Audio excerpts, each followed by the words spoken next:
Hello, uh, Snack here for Devastators 9, Day 2. Hopefully the stream is up and running, but I don't know for sure yet. I'm gonna check that out.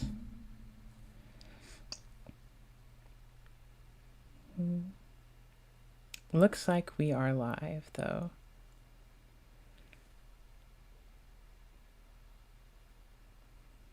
We have some likes going up. Nice. I appreciate the likes. Hello there, Flaming Storm. Yeah, we have some pretty cool matches scheduled for today. Lots of really, really cool decks, actually, are still live going into round 8. Just a little warning, I guess, for those of you who are tuning in for the first time to a Deck Devastator stream. But we're going to have round 8 of Swiss. We're going to watch that. And then I'm going to have to do like what should be pretty quick. Take the data from the challenge and input it into the spreadsheet to calculate everything. And actually, now that now that something just got mentioned, I remember I have to do something quick. So,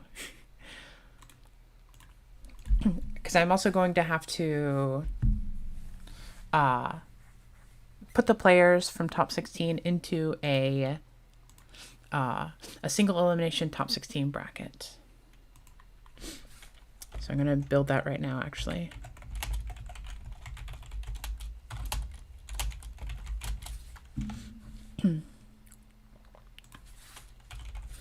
Gonna build that. In chat, what kind of what are you hoping wins this tournament? We got actually quite a few different decks. There's Amaryllis, Quick Draw, Zombie, Dragon Turbo, Diva Frog, Hero Frog, Forg, Twilight, Vayu, Blackwing, Hybrid. There's Machina Hero, Ancient Gear, Frog, Machina. There's all kinds of... There's like an Ancient Gear Machina. So lots of really, really cool decks, actually. I said Dragon Turbo. There's a Fairy deck that's still going. I'll do that.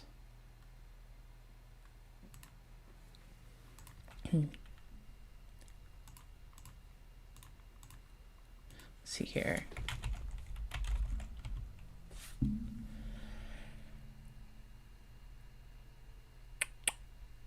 Yeah, and the round should start in about 4 minutes.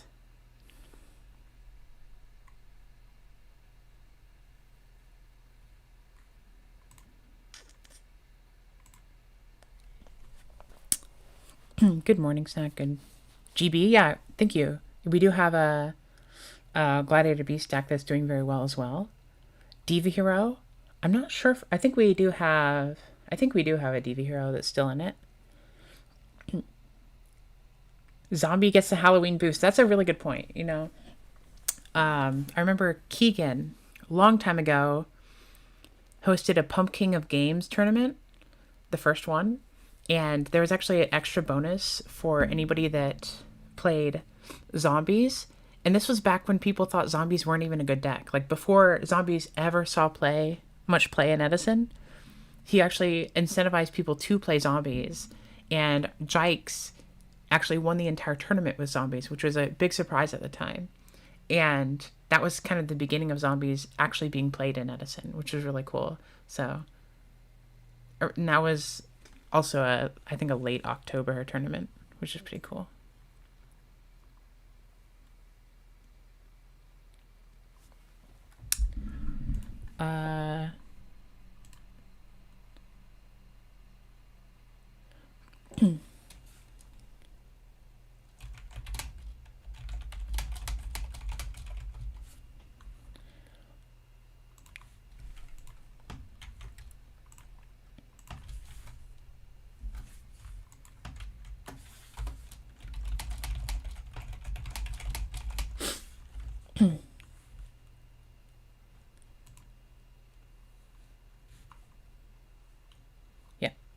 go.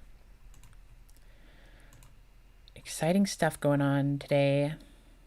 And we're beginning in about 2 minutes. I can show you here's the bracket right now.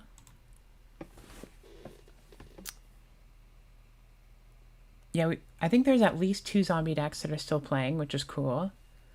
I think there's more zombie decks than there are like Lightsworn, which might be surprising, or more zombies than there are Gigaplant. I don't think a single Gigaplant is still alive in the tournament.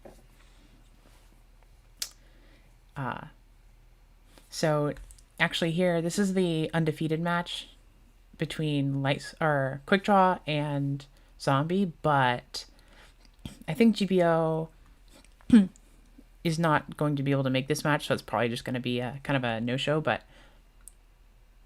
still will probably be able to play in the top 16.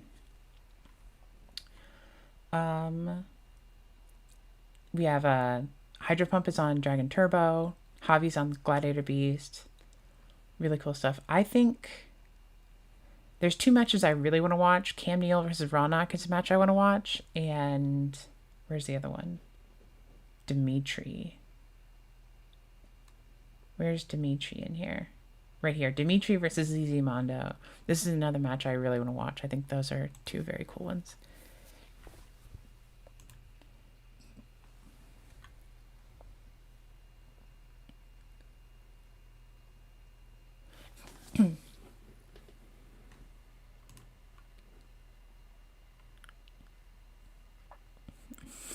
It's true. Yeah, GBO seems to be having problems with transportation, but this way you can dodge the undefeated curse. There's a little bit of a curse where you go undefeated in Swiss and then immediately lose in Top Cut. Looks like they're starting right now. So I'm going to check out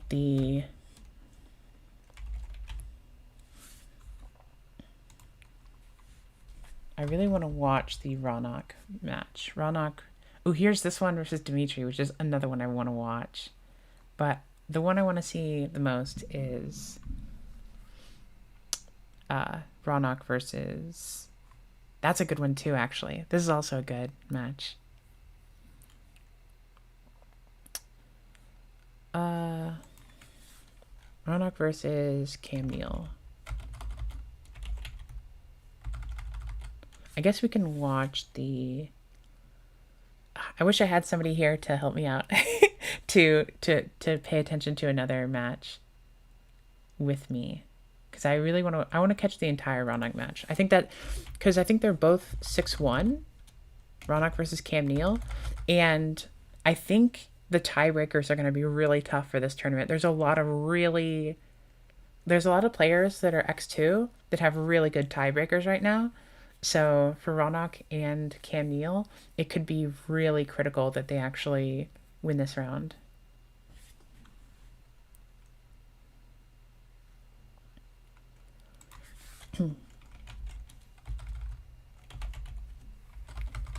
Let's check out the...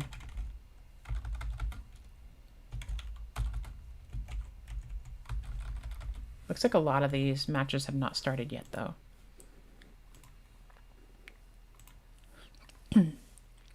Well, see, the problem is, Rail My Dad, that match might not happen.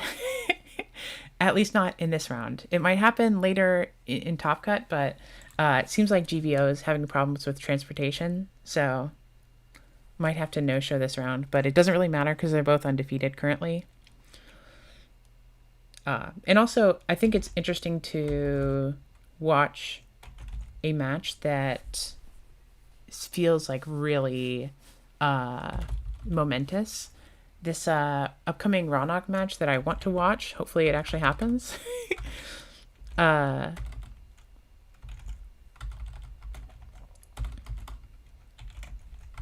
Anyways, that match, the match that I want to watch, might actually determine who makes it into Top Cut and who doesn't. Let me just go here and see if there's anything that's happening between people who are in tournament.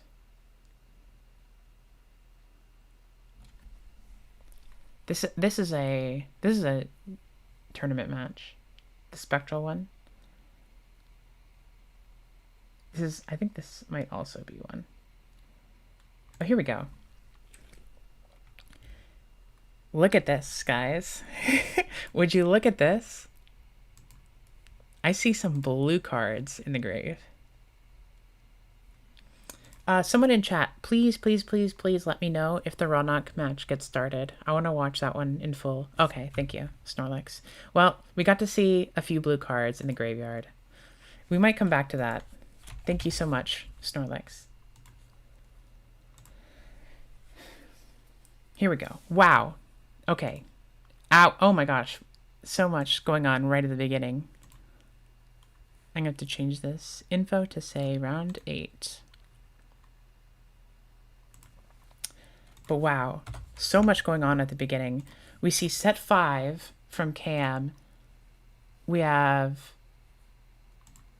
some value set up, but we're getting owied right away. Did they resolve owie, or are they thinking if they want to like solemn this? What makes you think it's nitro value? I mean, it could be nitro value. I guess, does Nitro play more of these draw cards? I honestly don't know. But it's possible. It's certainly possible. Will Fitch join me again today? I'm not sure. I think so, but not sure.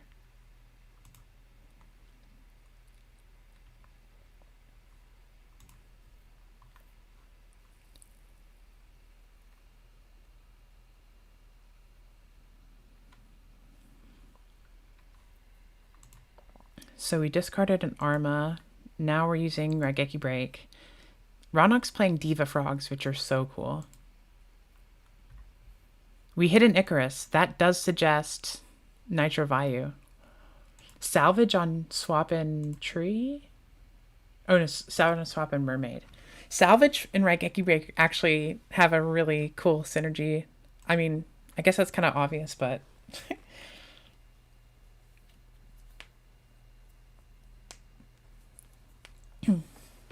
I'm always bluffing. Are you evil for life? I think you said who you were, but I forgot. Everybody's YouTube names are different from their Discord and Dueling Book names and stuff. Nitro is all about draw cards, including 3 upstarts. I know that some Blackwing lists already play like 3 upstart. Or, like, I think Ghost Rider was playing Blackwings with Upstart. That's been a thing for a while. Or I guess with value lists. I know that Steven VQ from Orlando, he's mainly an IRL player. He's topped some tournaments with the draw traps in value before. As well as he's also topped with draw traps in Machina. This is very interesting because it seems like Ronok is kind of just winning beatdown with frogs and like little water guys. Pretty funny. This is something that I think we witnessed happen to the Vayu decks. Some of the Vayu decks with I think we saw this at the IRL RBET. I think it was Chicago. But the one where Nitro Vayu did really well, it seemed... Wow. There's a Dark Armed. Is that Dragon Ice? Is that Dragon Ice? Am I seeing things, or is this Dragon Ice? Discard 1 card. Special summon this card from your hand or graveyard. What? What on earth? So Chainlink 1 Dragon Ice. What do we discard for Dragon Ice? Itself? Can you do that? I have no idea how this even works. Did you discard Dragon Ice to summon Dragon Ice from the grave? I feel like since it says you can summon this card, you would have to summon. It would have to stay in the same spot, but maybe not. I don't know. Don't know how that works. But Dragon Ice is a crazy inclusion. When your opponent special summons a monster. That's crazy. Wait, that makes it so good from hand. Wow. I guess it's unfortunately it's not a salvage target, but you can moray it, which is cute. It's good to play over priority effects. So dark armed. Does it stop the priority somehow, or like does it go before your opponent has a chance to activate? It can't. They summon Dad, activate effect, then you bring out Dragon Ice? Is that... Dragon Ice would be Chain Link too, no?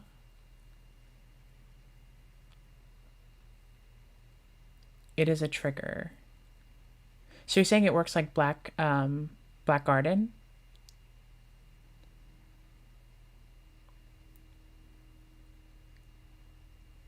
That's really, really interesting. Yeah, I guess you're saying it works like Black Garden. That's really cool. Okay, so we're using Dragon Ice to block turn player ignition effect priority. Yeah, okay. That's really interesting. I didn't realize it's a trigger. That's really crazy. It's a trigger effect. Wow, what a strange card.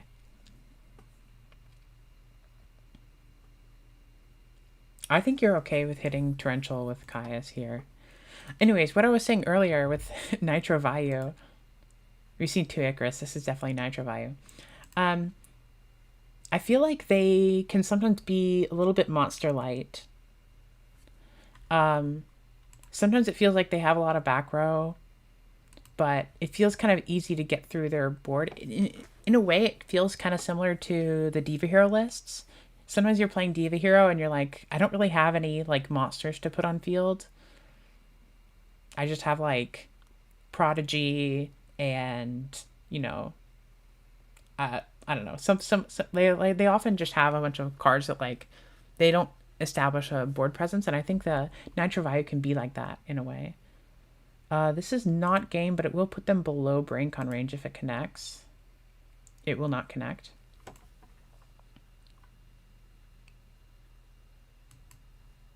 I don't think that's the monarch that you would summon if you had any other monarchs. But it's cool to see Dark Dust Spirit in the main deck.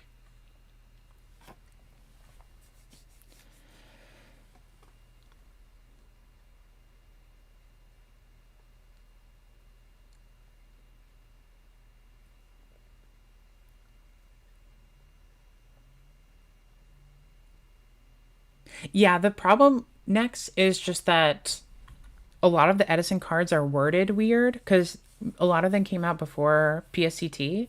So I think a lot of Edison players like don't know the... First of all, Dragon Ice is a really obscure card.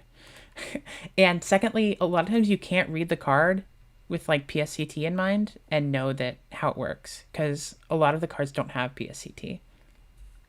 But yeah.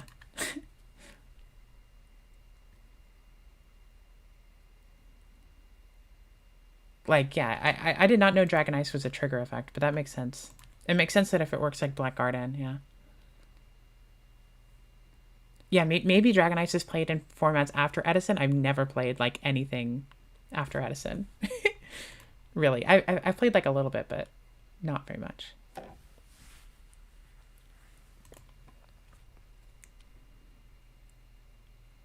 Yeah, this is... I mean, this was an awesome match to watch. And for this to be, like, winner makes it into top 16, and loser might miss. Loser still might make it, but I would not be shocked if the loser of this match has a tough time making it in because there's a lot of X2 players with really good tiebreakers currently. So this is a pretty momentous match, I would say. We're getting a salvage here. Swap and sub.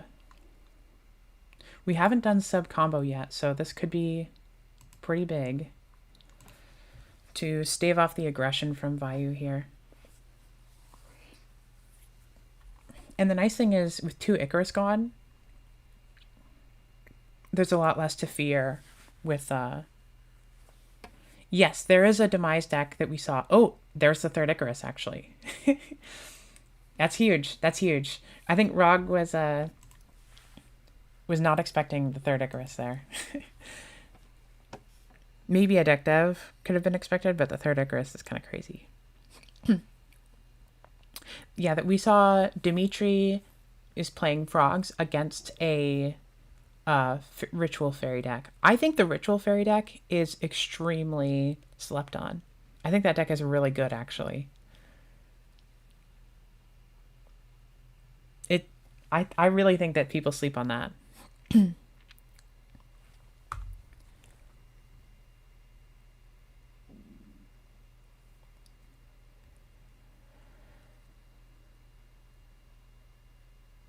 Absolutely. No, I completely agree, the next. I think that, especially with with a static card pool, you can afford to just kind of go through and brush up on any rulings that could come up.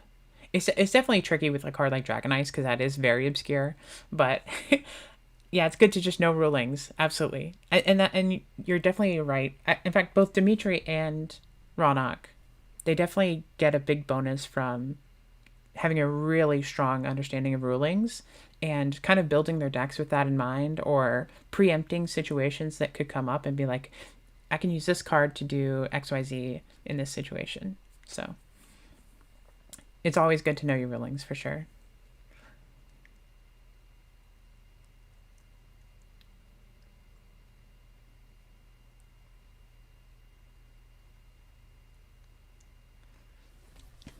There are definitely good players that don't know all the rulings ins and outs. And I think for those players, they probably just get so many reps. They probably just play so many hundreds of matches that they kind of have a heuristic of how things work. And, instead of spending the time learning rulings, they spend the time playing matches. So I guess that's how they've allocated their skill tree points into reps.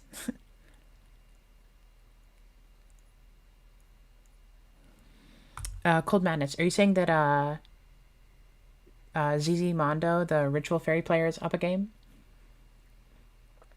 I can't tell who you're referring to exactly, but I think Ritual Fairies are super good. If they make it into top 16, I might have to watch Ritual Fairy because that is such a cool deck. I was really torn in this round between watching this match and the Dimitri versus Ritual Fairy, ZZ Mondo. But now I can... Oh, turn 1 Owie is very strong. So we're on Owie, Dragon Ice, Diva. It's funny, you can actually Owie away the...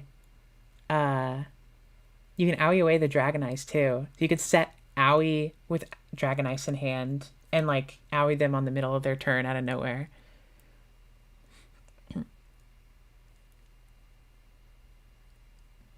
White Zero, are you ZZ Mondo?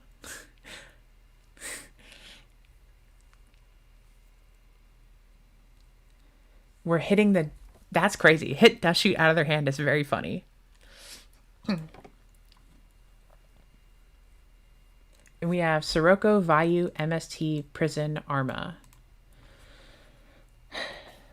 So I would imagine this is probably going to be summon Arma, send something.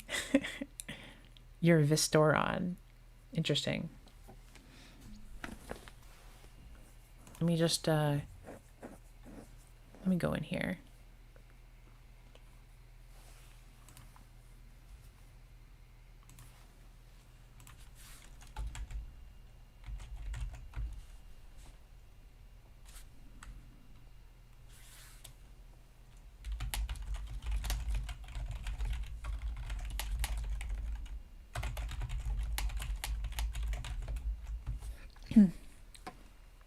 So we're going to send the Vayu, which is interesting. If we find a Greffer, then our graveyard will have a lot of setup, which can be nice.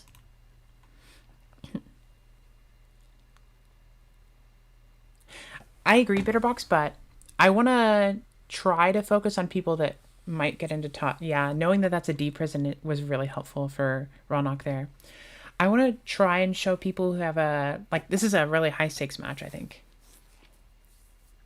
because like I said, I think winner gets in top 8. That's huge, and uh, I also looked at both their decks.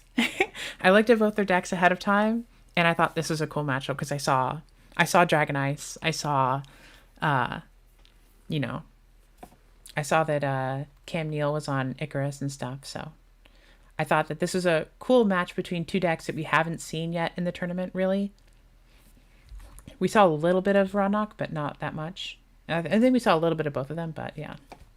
I I also thought that the ZZ Mondo deck, I wanted to show that one off, but since there's a chance that they could both actually miss top 16, which maybe that's a reason to get it in, but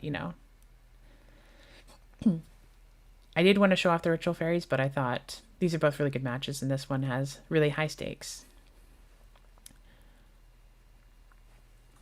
This game 2 is looking really strong for Ronok here. Able to go first with the Aoi. The knowledge was really big.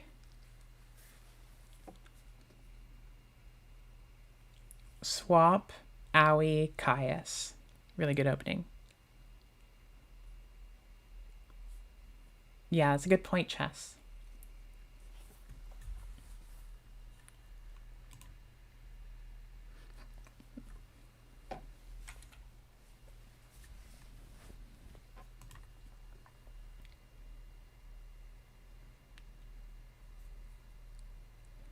We're going for a Unifrog to hit this potential. It's either MST or a new card, right? It's an Icarus. So now Vayu is live. The Icarus was drawn off of the... It was either a fresh draw or drawn off a lure, right? We banished the Vayu from hand. So we know MST is in hand for Cam. And we have Armed Wing set up. Ronok's gone through a surprising amount of the deck already.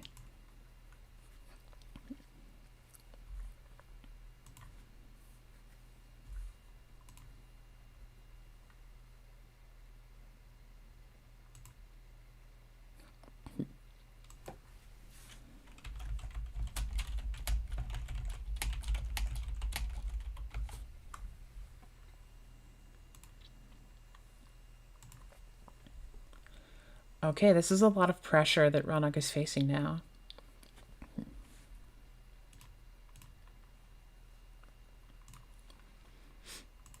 This will be 42 if there's no Gores. Well, or even if there is a Gores, he might drop it after.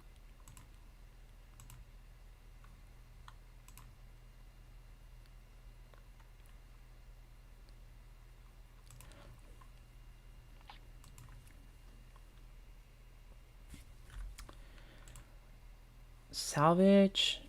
Salvage could get the sub. We're going for double swap, though. That's really interesting. Pitching, flip-flop. Do we have Lad?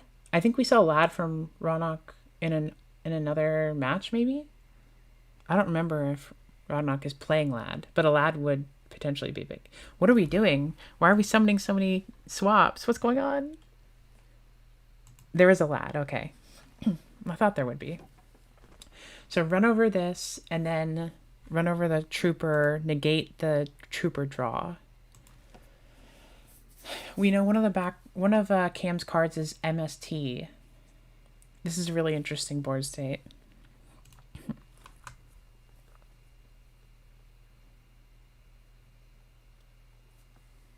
What's funny is Ronok can, when it comes back to Ronok, he can drain the Lad with Treeborn, bring back Treeborn, bounce Lad with swap, and then resummon Lad.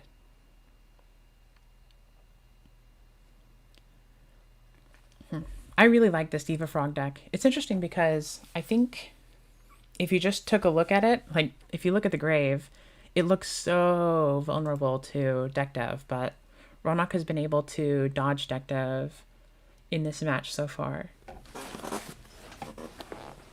Against the deck that's kind of, okay, so Lad will be forced to negate this, and then the barrel will resolve. Now Vayu can drain Lad all the way down. That's huge. That is huge. The Vayu will drain Lad all the way down to 800. And then a 25 over... What do you run over that? You probably do run over the Lad here. Or do you run over the... Oh, do we have another Vayu activation? We do. Okay, this is game, right? Because we can go 15 over swap and then... Right? 5... This has to be game, right? Yeah, okay. My math was struggling there. Okay, let's check if the Ritual Fairy is still going. Mondo. We are still going. Let's go. Okay, we're in game 2. And Ritual Fairy's up a game. Oh, that's really bad. Wow. Wow. That's crazy because I think I agree. This is a really tough matchup for frogs. And I thought Dimitri was in a really good spot in game 1, if I remember correctly, because it seemed like we had gone through some of the stuff, but maybe not. Wow. So Ritual Fairies makes it. Hopefully we get to see Ritual Fairies in top 16. I really want to see Ritual Fairy in top 16. Let's look over here. What do we have left? I will say, well, actually, is Hydro Pump still going? Because we have not watched very much Hydro Pump. That game already finished, unfortunately. We can watch Lucas, because there's some zombies going on there. Let me check, actually. Is there anything else we'd maybe want to watch?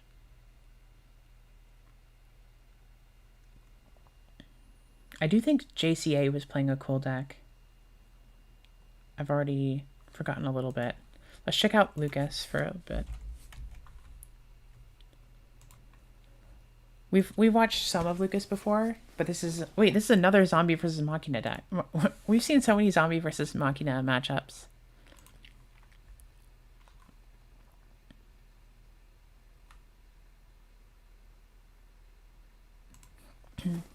Okay.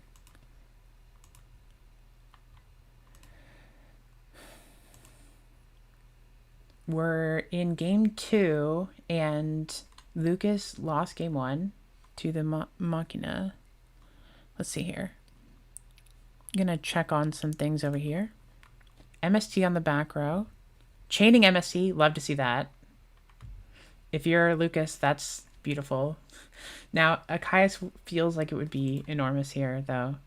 Caius on Caius action. Here goes. Is there a Gores? Now, Gores would... Oh my gosh! Everything I'm saying is coming to fruition right now. You got a field report that Lucas lost to Machina twice. Now, the downside of Dimitri losing is that we won't get a third Crow's Nest player to win a Deck Devastators tournament. But the upside is I'm probably going to be joined by Dimitri on commentary later. And I think he's a really great commentator. He's commentated other tournaments before, and I think he's really good at predicting cards and, you know, having really good awareness of game states. Better than me.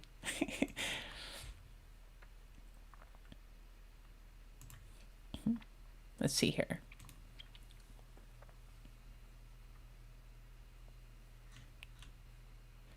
Book of Life. How much are we summoning this in defense? Or do we have Diva? No. We're not going to play into the Gores. Wait, but there's a Gores and Grave. Is there a reason why we didn't attack there? Do we know about like a Trag or something? There's a Gores in the grave over here, but we don't want to attack. I find that really odd, but maybe I missed something. Ooh, that's gonna kill the token and the pyramid turtle.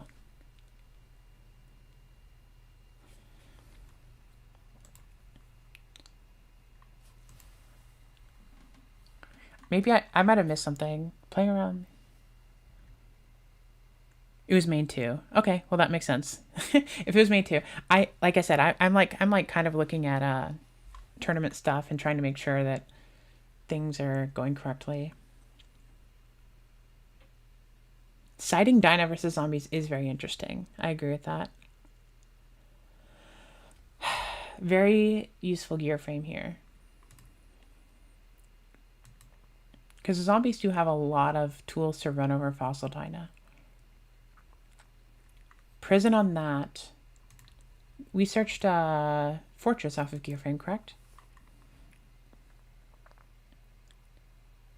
There it is. Okay, so all the cards are known on this side. Faded. Oh.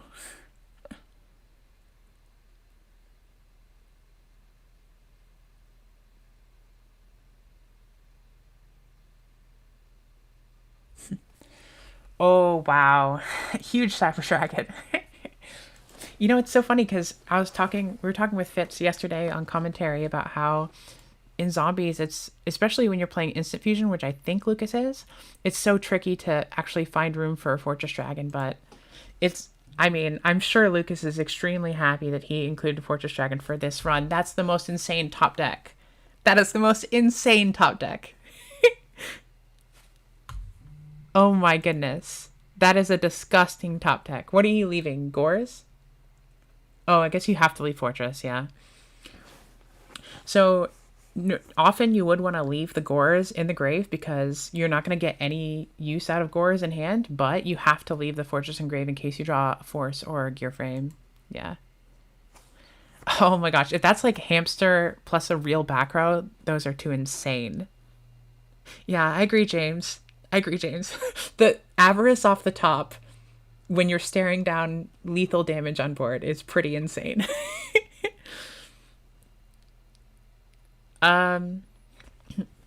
Lucas Caius? I was just gonna say Caius. That's actually crazy. Caius for Lucas?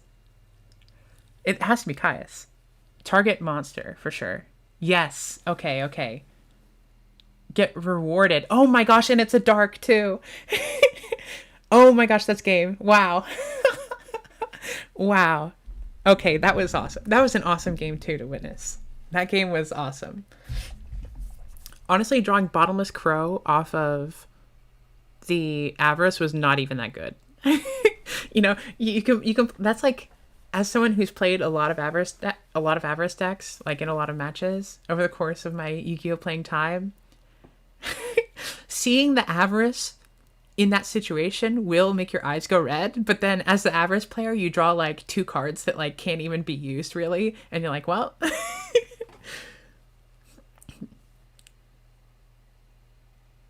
Yeah, those Crow Bottomless were like 2 of the worst cards you could possibly draw in that situation. So honestly fair. Imagine you Avarice into another Avarice, but you've only got 1 monster left in grave. That was pretty unfortunate. I think there was a Gear Frame banished, but there should have been 2 Gear Frame and 2 Force left in the deck, and didn't draw any of them, which is unfortunate.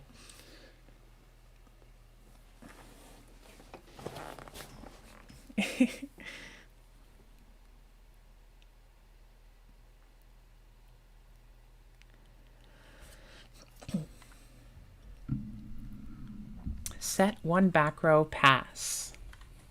Let me check in on the bracket I have over here to see how it's going. We're just summoning a turtle, poking for 12. Decent beginning. So Let's see. Floatstone got the win over GBO, who I think GBO had a no-show. We saw Spectral. Their tag on DB was Spectral. They were playing Forks.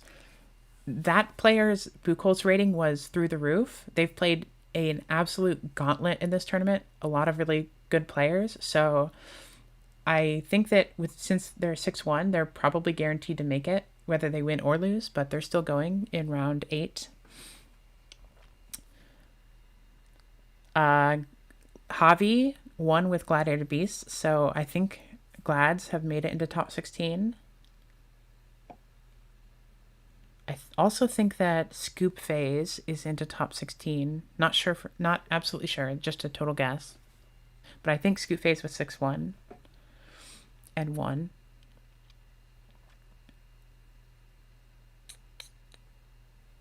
Okay, that's a really good karma cut. That's like the dream karma cut. Pitching Fortress and hitting something that you want to get out of there.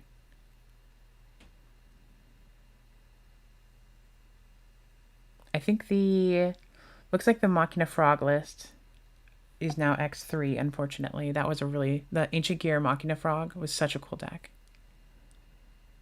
And we saw Nitro Vayu beat Rawnock.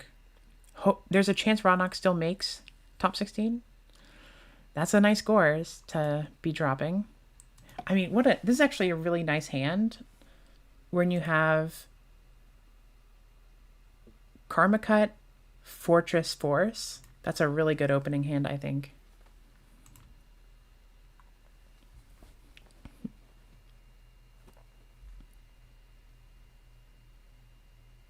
Bitterbox, I think GBO will play in top 16, just a delay on transportation. So doesn't really, honestly, not like the biggest deal. Won't be able to say you went undefeated in Swiss, but probably still making top 16.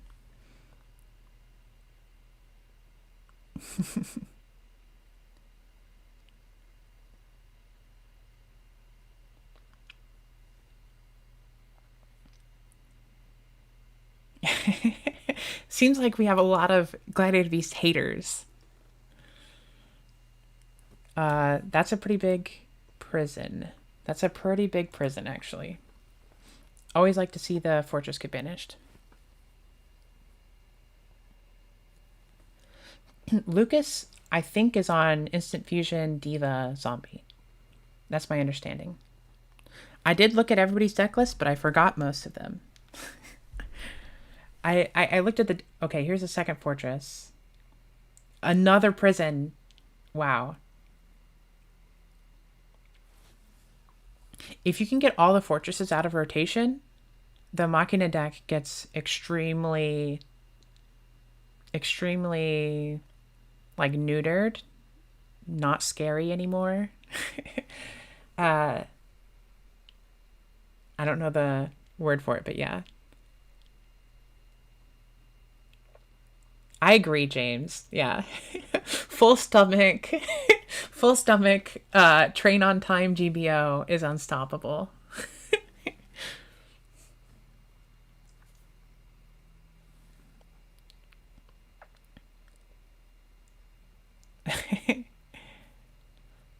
Very true, Ronnie. I mean, hey. Some decks I do think have like a decent backup plan. I don't think Machina is one of those. I think like 90% of the threats from Machina are actually Machina Force itself and constantly looping it.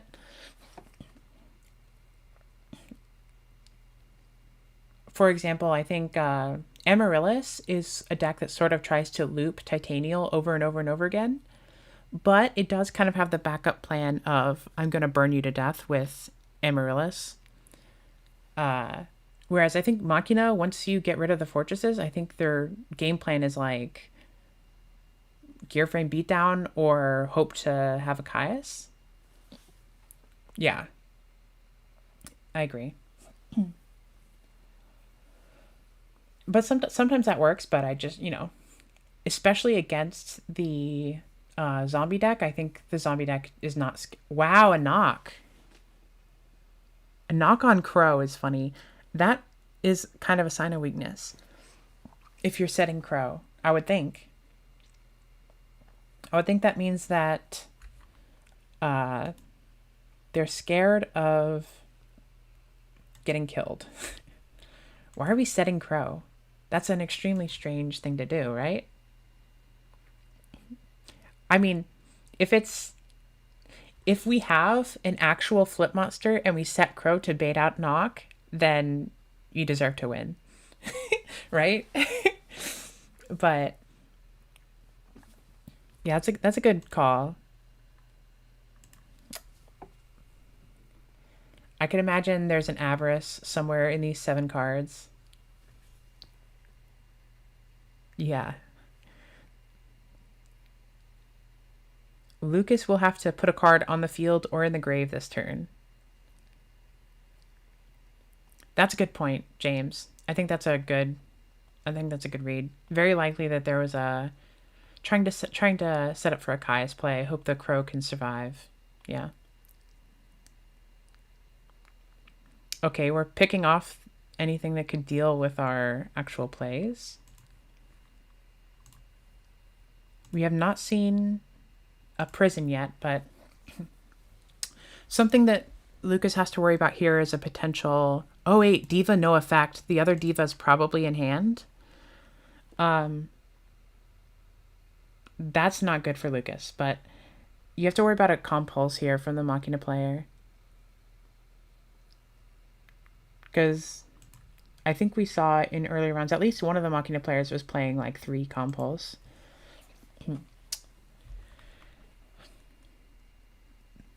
So Lucas won't be able to make 2 level 6s here because the other Diva is probably in Lucas's hand. It could be prison.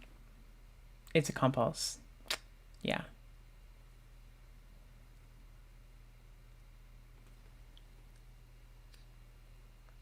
Playing around pulling the rug. True, yeah. Honestly, wait, actually, pulling the rug is something you might need to worry about with zombies, with Diva zombies in games 2 and 3. So it's not the craziest thing in the world to actually play around pulling the rug and not activate Diva, but I think you probably just go for it. Any Avarice for I Don't Wife Thoughts is going to have a tough time resolving with the Book of Life. And I also wonder if Lucas brought in Crow. Yeah. And now that we probably have another Diva, and the nice thing about Compulse is it put the Goyo back to our extra deck, so we can actually go Diva into Goyo again on our next turn. Lucas, that is. Yeah, not everyone will side Crow against Machina, but some will just for the Avarice. It's kind of iffy. Yeah, I was thinking that too. With Knock, probably not siding Crow.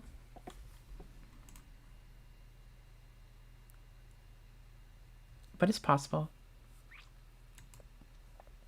This is a really cool... I like these game states where both players have a lot of cards, but they're kind of at a stalemate.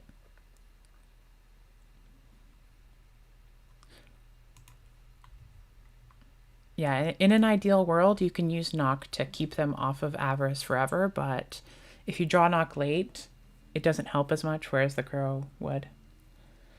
So, not going for a synchro play on that turn. I wonder if Lucas has the synchro play and is trying to wait until we have more gas, because a Gores could still be an issue. There's no Gores known for the opponent yet. Yeah, this is my kind of game state right here. Are we summoning? We're not summoning Diva.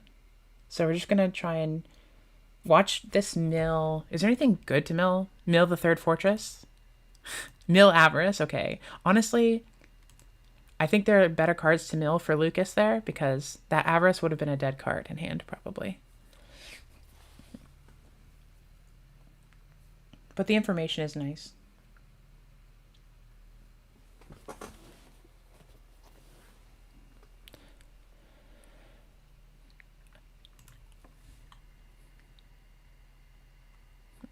Apparently GVO has made it to his abode and will be able to play top 16. There is a Gores here. Now Lucas hasn't normaled, so there could be a Caius coming down. I think a Caius would be the preferred way to deal with the scores.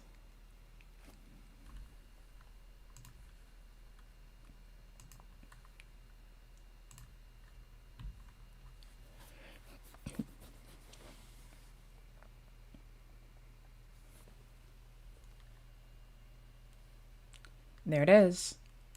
I wonder if Lucas is playing...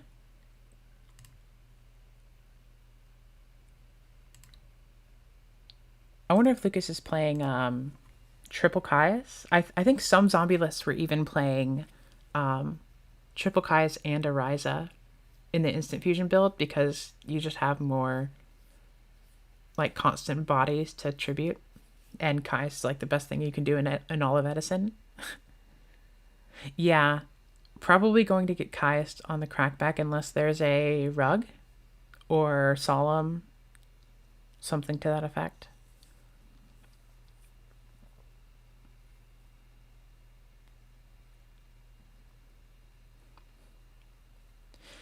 A funny thing here is sometimes they end on a Gorge token. If you have a card like Compulse, I'm not saying Lucas does, but sometimes I'll side in Compulse against a deck that has drops a Gorge, and you're in a weird spot here where you're like, do I Compulse before main phase 1 so that they can't tribute it for Caius?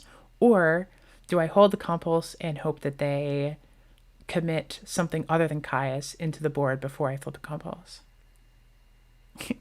Yeah, Cobra Jar token.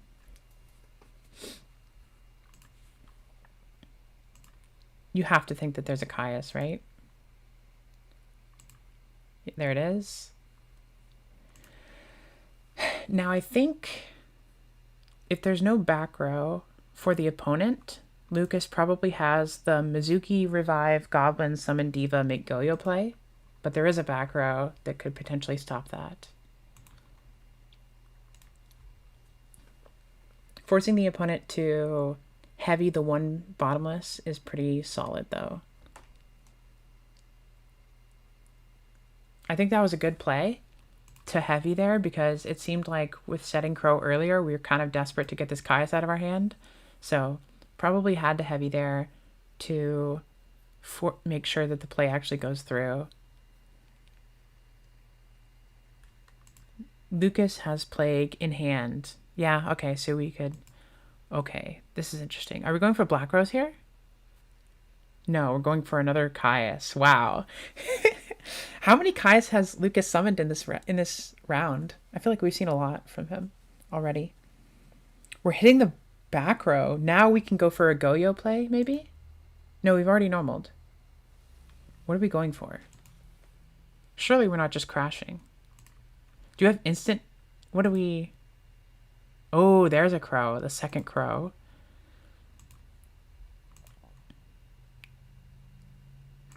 I wonder if we had like a E-Telly. That doesn't make sense. Or BrainCon? I don't know.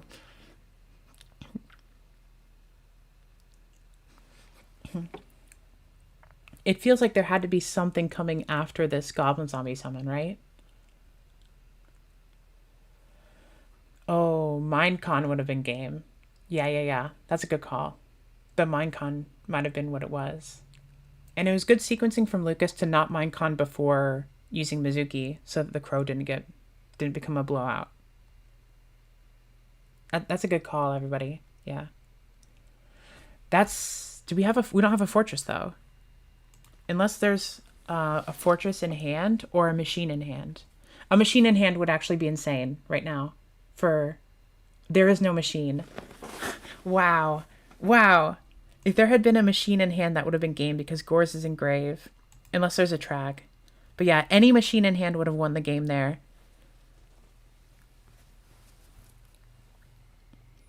Wow. That was so tense. There were like 3 seconds there where it was extremely tense. So probably Minecon from Lucas. We know about Plague. I don't think there's a way to get 3k with just Plague. Wait, there is. We can go Minecon, take, and then make a 6 stack for Plague, make RDA. Or right? Making RDA, if he plays it, would, but you might not play RDA. You might not play RDA.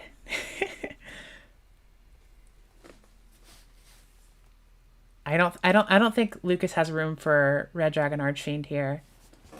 Goyo's not gone. Goyo got put back to the extra deck by Compulse. Minecon? Goyo plus Plague does it. You're right. Yeah, Goyo plus Plague is 32. Yeah. Good call. Good call. You don't have to make the RDA. Wow. Wow. That was an incredible match.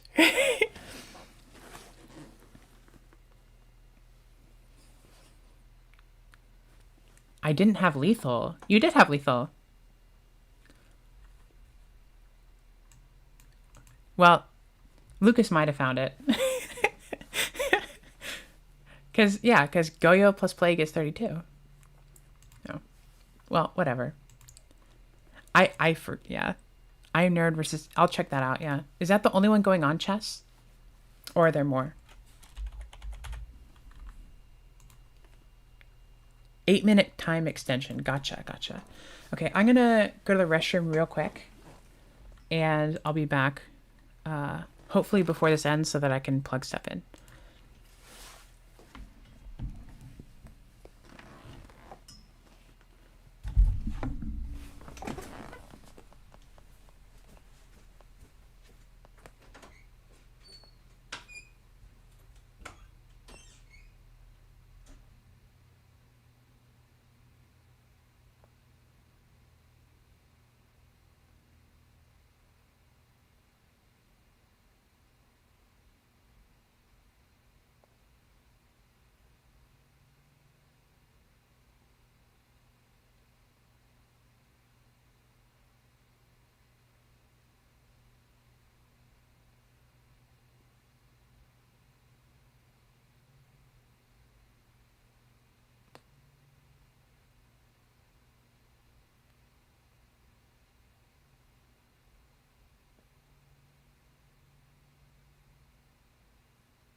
Alrighty, we're in game 3.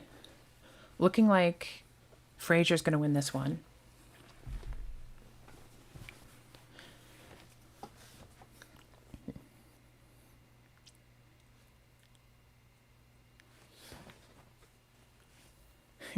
Lucas, do you think you would have seen the Goyo or the Plague play?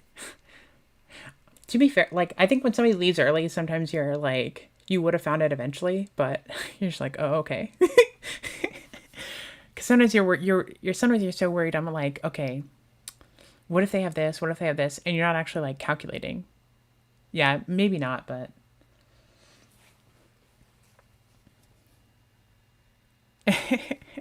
Yeah. I mean, I kind of tunnel visioned into those too, because I think usually you wouldn't have had Goyo there because you'd already kind of used it before. I don't know if I was like thinking, oh, okay, we're crowing on Treeborn. I usually think of level 6s as being too small.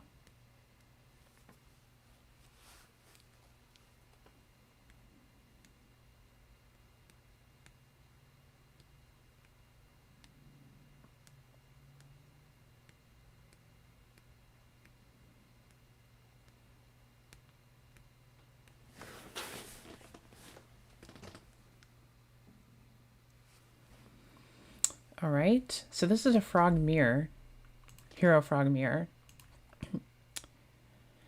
Fraser has at least one extremely spicy card. We saw yesterday that Fraser's on like 60 cards and playing hero forgs, but there's at least one really spicy card in the 60, which I guess you should expect, but I found it pretty funny.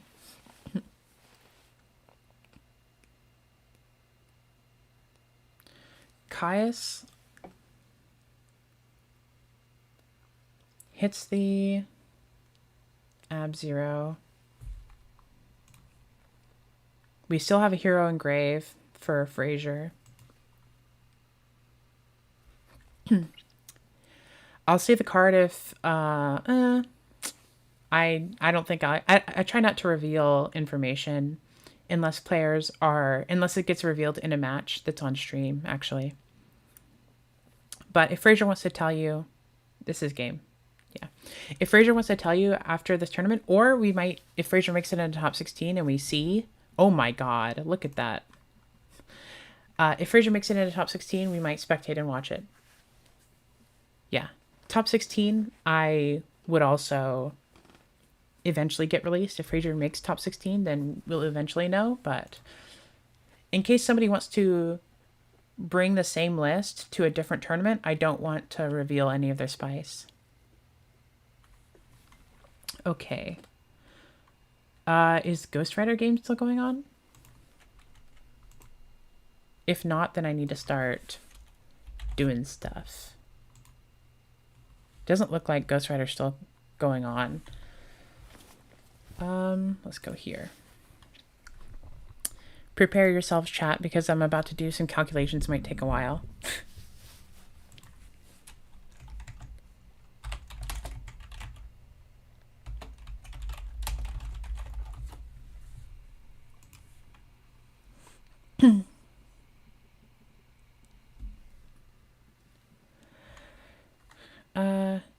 Yeah.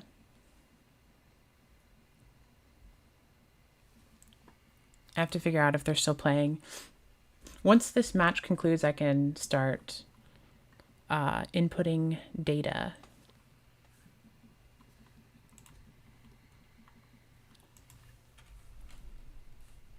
Okay, I'll just put it as a...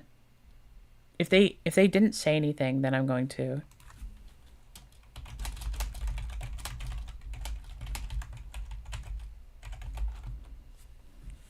I can make it a tie.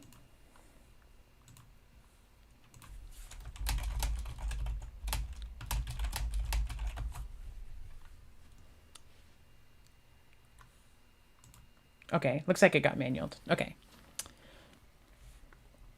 All right, so let's go standings.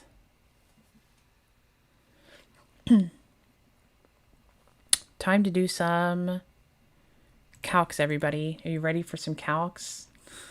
I can actually, you can see some of the behind the scenes. Copy and paste this into a spreadsheet.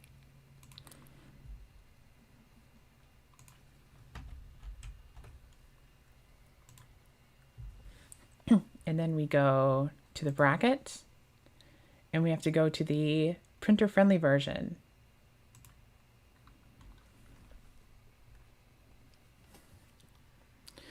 Because this is the only way we can actually read the data. Select all and copy that. We're going to paste that into a different spot in the spreadsheet that has a ton of crazy stuff going on in it.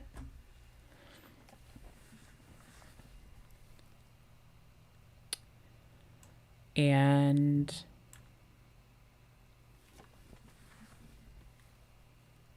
okay, that looks good. So we have Floatstone winning, Spectral 1, Scoop Phase 1, Cam Neal 1, Javi 1. These look correct to me.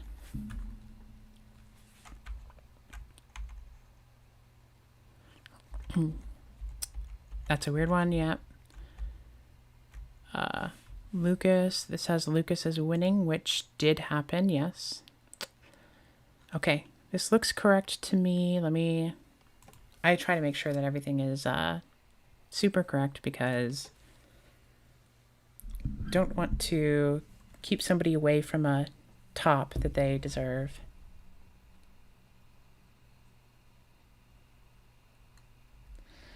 So bear with me for a second. Yeah, Cold Madness, you might have topped. You're a very good player. It's always so brutal seeing who like narrowly misses, honestly.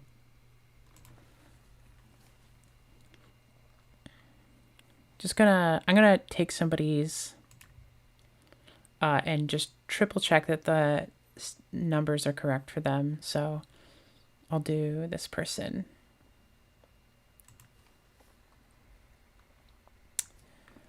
Bear with me.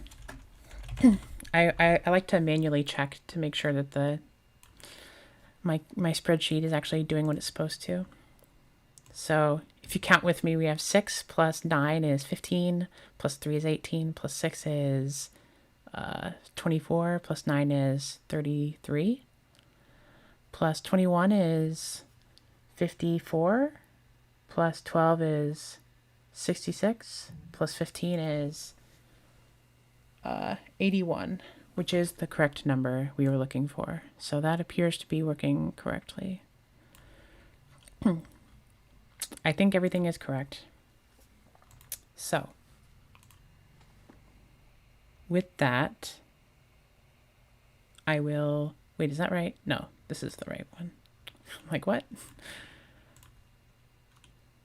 Let's zoom out here to this amount. And I'm going to have to also open up the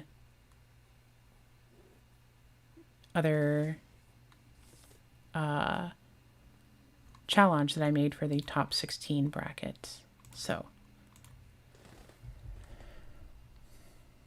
I'm going to post it and then I'll do everything.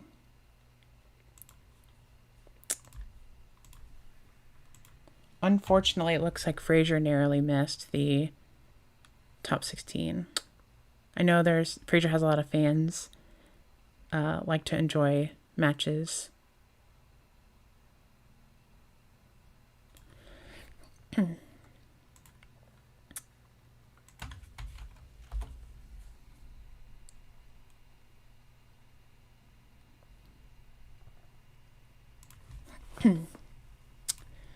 Okie dokie.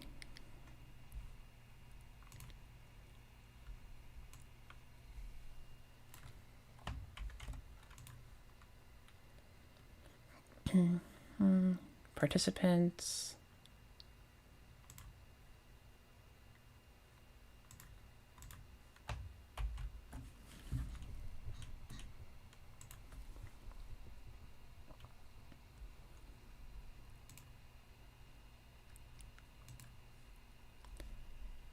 So it looks like both the people we watched, Cam Neal and Ronak, it looks like they both made it. So Ronak barely made it, but he did make it. So that's good. And we watched Lucas. That win was enough to get top 16. Wow, lots of good players. I think this is all correct. So I'm going to go ahead with this and go to the bracket.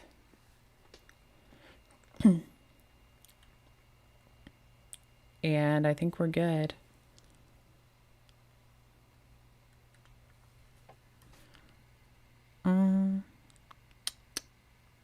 Sorry for the wait, everybody. I'm just trying to triple check, make sure I'm not missing anything super obvious.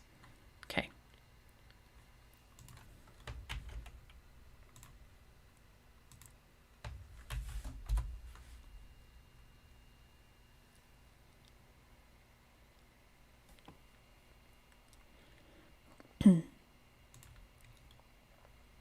Okay, I think we're good.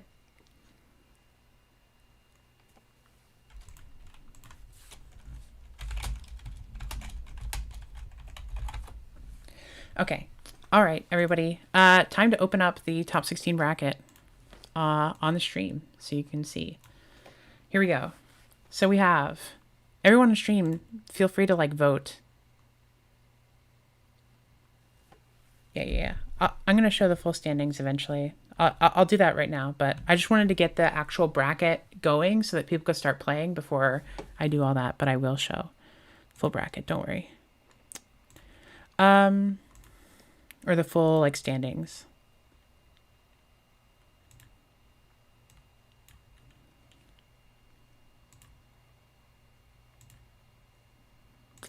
Yeah, but everybody who is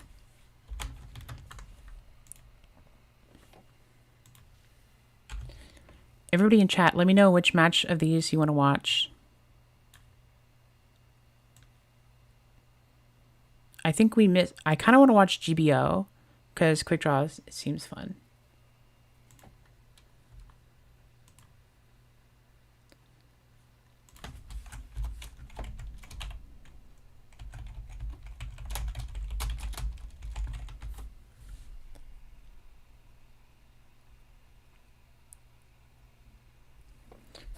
Okay. Let's go back to Dueling Book. Pana, let's watch Gear Town. Oh wait, is Pana in? I missed that already. Pana. Wow, so we have I think Blackwing versus Ancient Gear. That is really cool. GBO or Hydro Pump. GBO I kind of want to watch. Wait, that's we did just watch Lucas, but man, Quick Draw versus Zombie sounds so cool. Hydro Pump, that's Dragon Turbo versus Vayu. We have, oh my gosh, Forgs versus Diva Frog. Here's another zombie. We have 2 zombie in the top 16, which is really cool. Let me actually check what the other player is on. Because Macro should be on, yeah, Macro's on Vayu. And then what's JCA? JCA is on something cool, I thought. Vayu Turbo. So that's a Vayu mirror. Nitro Vayu versus maybe Nitro Vayu? I don't remember. It might be Nitro or regular. What do you think? We also have GBs, which I don't think people want to watch. Versus some kind of a frog deck, I believe. Scoop Phase is on Blackwing and Julon is on also Blackwing. What do you think? What do you think, chat? You can do RPS. You can just play the game. GBO or Hydro Pump, Gear Town. Actually, the Gear Town, Pana Gear Town versus Blackwing. We haven't actually watched a lot of Blackwing, so let's check that one out. Let's check that one out.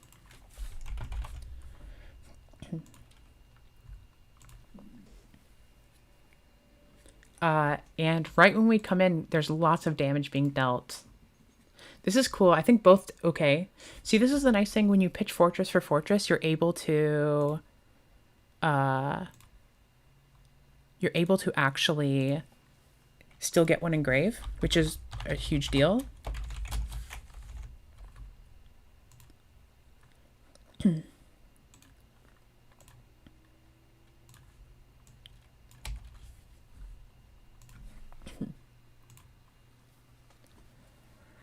Dust shoot on the Blackwing player, but it's a going second dust shoot. Usually if they like set one back row and pass as Blackwings, there's like a decent chance that they have a Sirocco in their hand.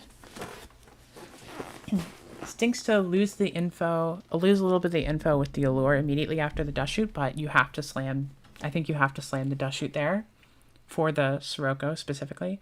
We have Blizzard, Heavy, Icarus, and Mirror Force. So Blizzard's the only card, the only monster, really. We saw Panas playing Ancient Gear cards as well as, like, really interesting, like, Grand Mole, maybe, and Injection Fairy Lily. The interesting thing with those cards is, like, you could be playing a Giant Rat package to get them. I've played a little Rat Box Machina before, but I don't know if Pana's doing that. I think Pana he may or may not be. May or may not be playing Rat. It's probably tough to fit Rat if you're also playing the actual Gear Town stuff. But I think it makes sense to play, if you're playing Ancient Gears, your win con is often kind of like, it's very similar to like Earth Aggro in Goat format, where you're just kind of trying to do damage. Both Injection Fairy Lily and Grand Mole kind of fulfill the aggro game plan, I think.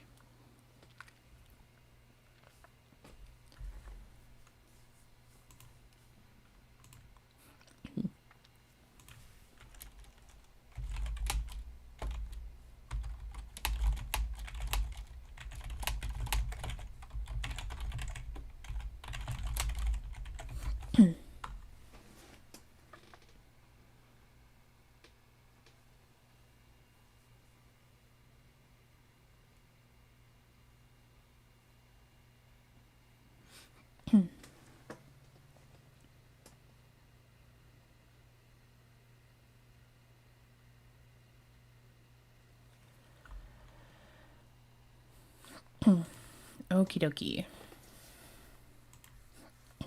Hitting for another 18. I really think that the life point clock that Pana is putting on Taproot matters quite a bit. I think that's a big deal.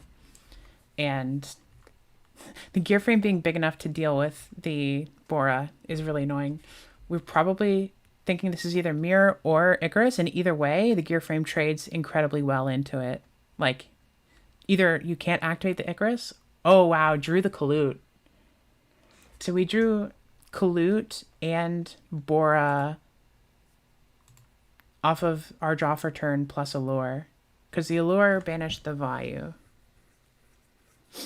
Wow.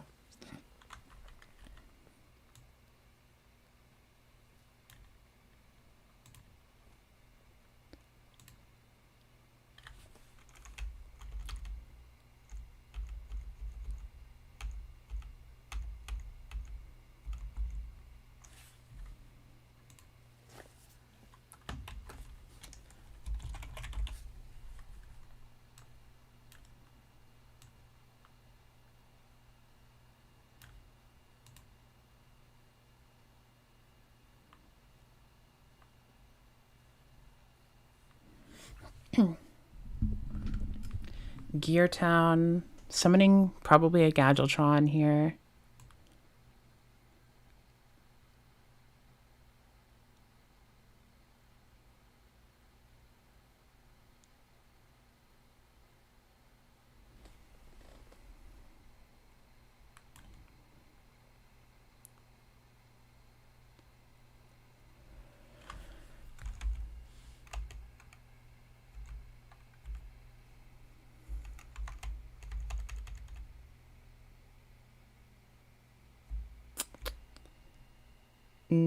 Okay.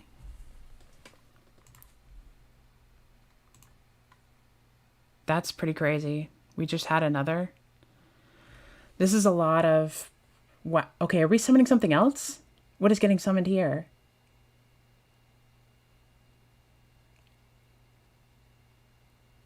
We have 3? We're playing 3 Gadgetron Dragon?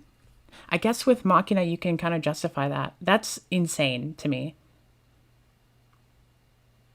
Why did we do that? Oh, we have Solemn. Okay. I don't know why we... I don't know why you even attack with Fortress there, because if you attack with the... I guess because of Kalut, but I thought we knew the entire hand. We knew that it could not be Kalut, because it had to be Blizzard and either Icarus or Mirror there. But I guess if it's Icarus, it doesn't matter. Anyway, it didn't matter with the Solemn, but...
Wow, that's crazy.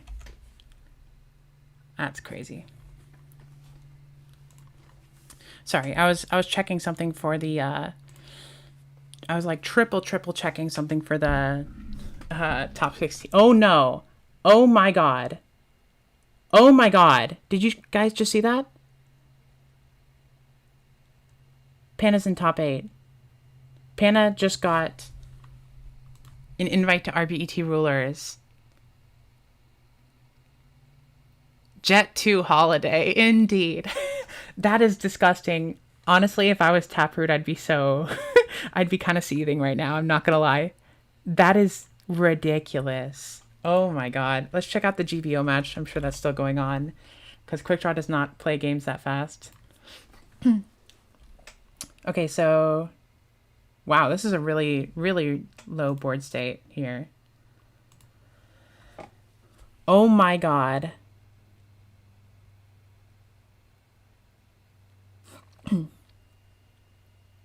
I don't actually know what date Rulers is on, but I think it's next month. It's in November. Oh my gosh, that was ridiculous.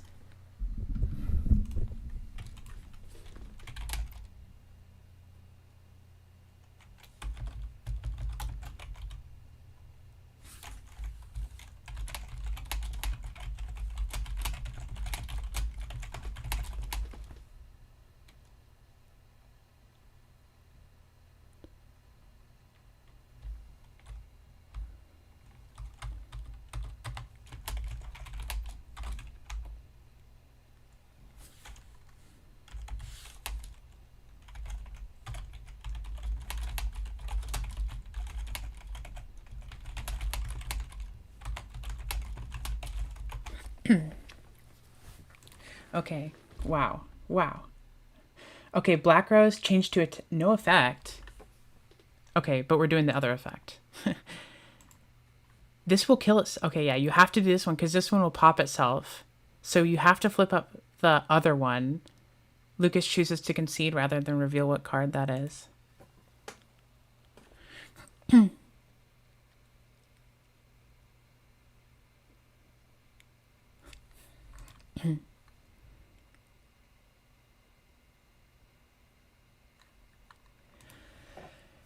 Wow. Yeah, somebody saying, imagine I fumbled by targeting Reaper. Oh, I was praying. Apparently it was an interesting game one, but we missed it. Sorry, chat.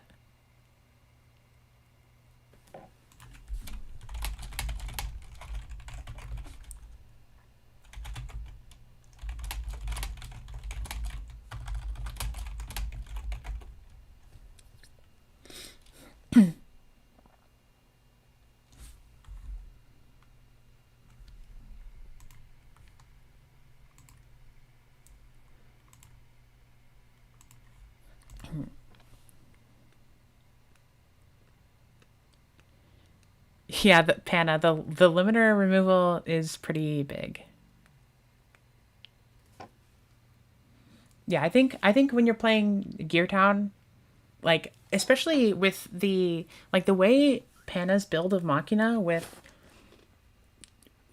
Injection Fairy Lily and, Gear Dragons, it feels like it's way more of an aggro kill you as fast as possible deck. And it really uses tempo and life points as it limits your the options you have, because there's a lot of times where if you're playing up against Blackwing, let's say, there's a lot of times where you have to make suboptimal use of your cards just to keep yourself from randomly dying to damage from Colute or piercing or something like that. And forcing the opponent to have to use their cards suboptimally is also something that I think Panna's deck can do, because you really have to play around random burst damage, random limiter removal, or Ancient Gear Dragon just invalidating your battle trap stops. Really cool. I think Panna's build of Machina is extremely cool, and I think it has a good matchup against Blackwings, which we saw.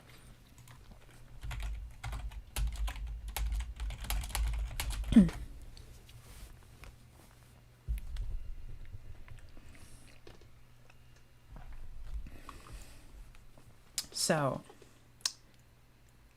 I love the Black Rose second effect. I love playing plant decks specifically because you get to use Black Rose's effect to turn things to attack. It comes up all the time. if you're just looking for it. It's actually a huge. Sometimes a frog player will end on soft lock, like substitute plus dupe. You can build a giant board of cards, and then black rows turn the dupe to attack, and you basically get like to attack them through gores and kill them because you can just run everything into the 100 attack dupe frog until they die.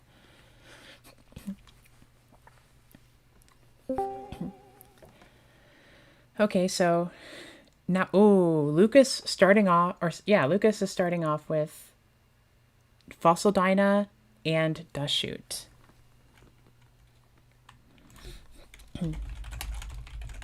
How is my sound? Is this good? Yes, hello.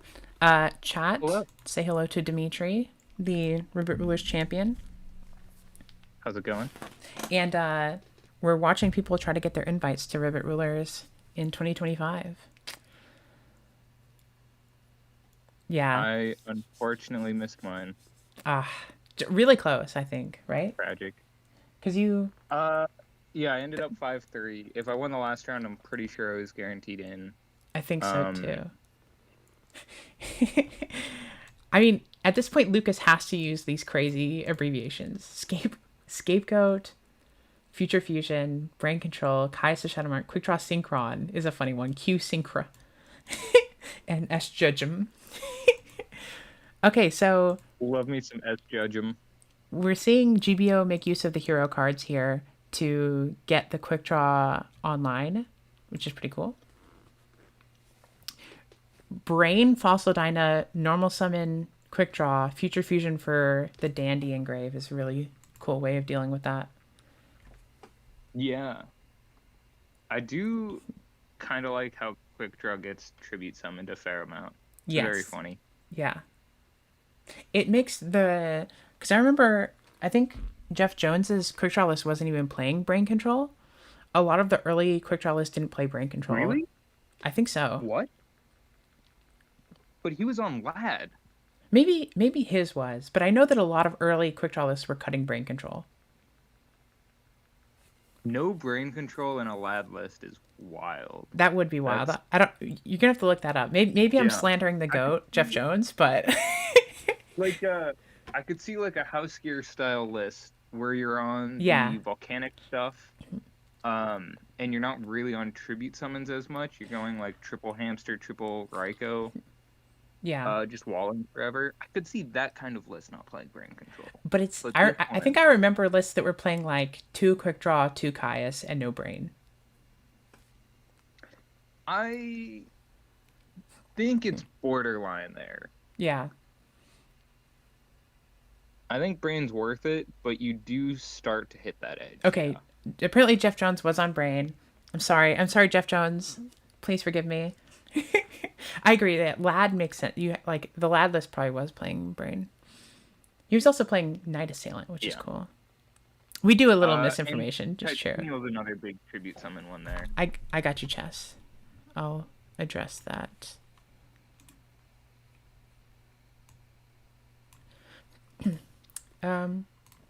Yeah.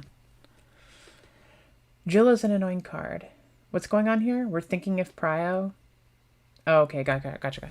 So they're saying let's try and play faster. Makes sense. Yeah. Yeah. Understandable request.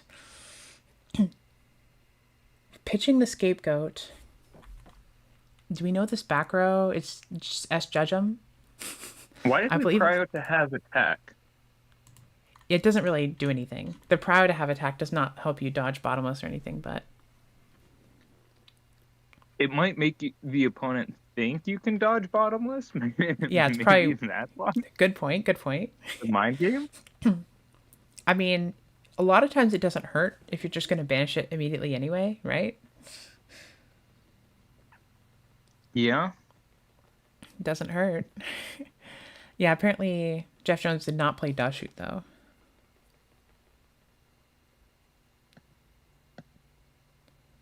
Interesting.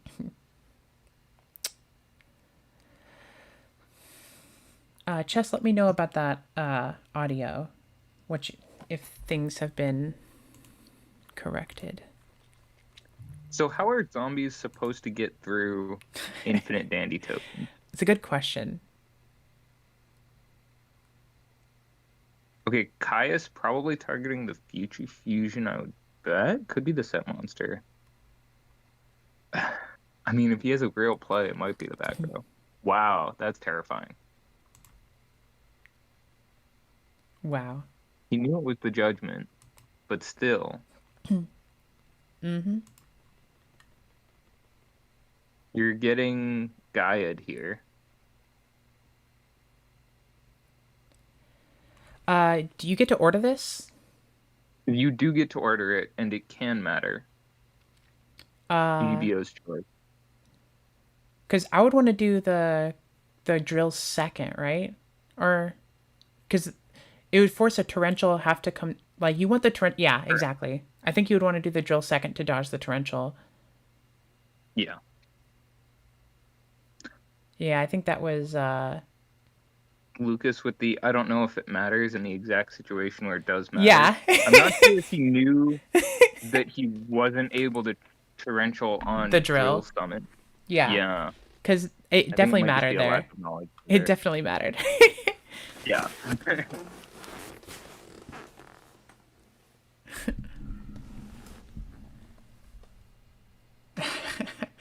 Well, I mean, to be fair, Lucas said he wasn't sure if it mattered.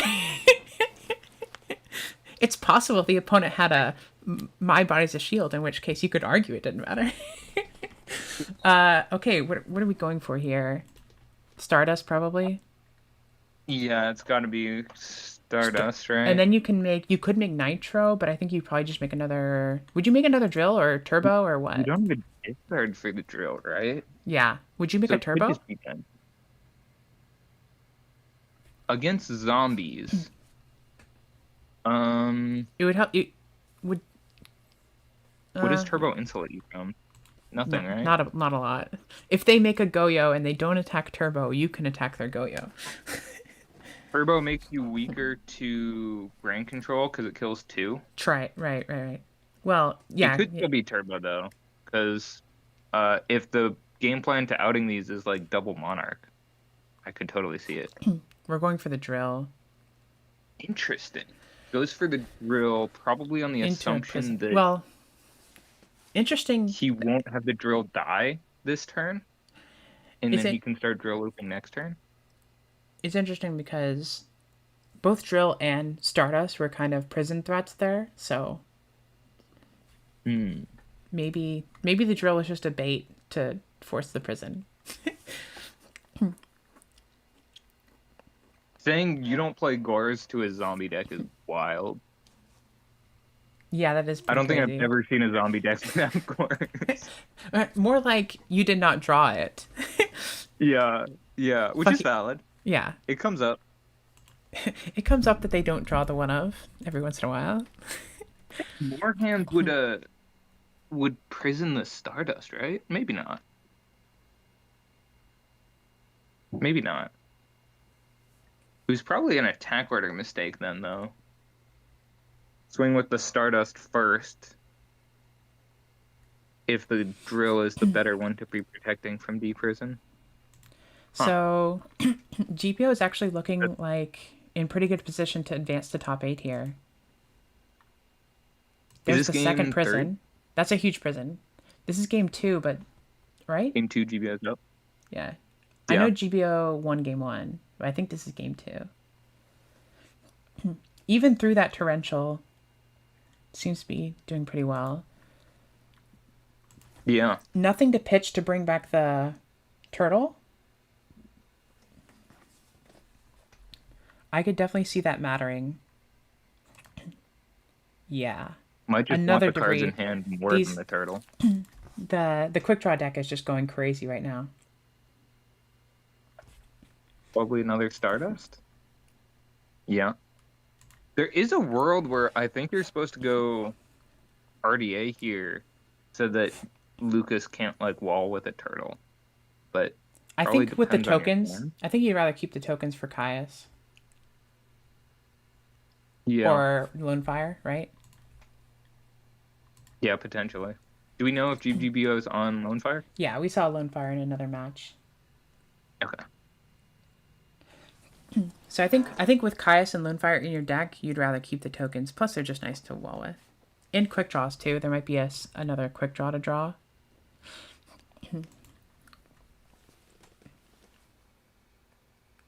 I mean, we saw heroes as well. There could also be a plasma in deck. We might have seen plasma too, actually. We saw somebody summon plasma, but I don't Wow. remember who it was. It might have been a hero frog player. So, what are we expecting here? Like a plague in hand or something? Well, they didn't have it last turn, I don't think. Right. But Bias? if they drew the plague, that'd be nice. No, we're just gonna run over a token. I mean, you could just cast main too. There's not really a difference. I suppose not.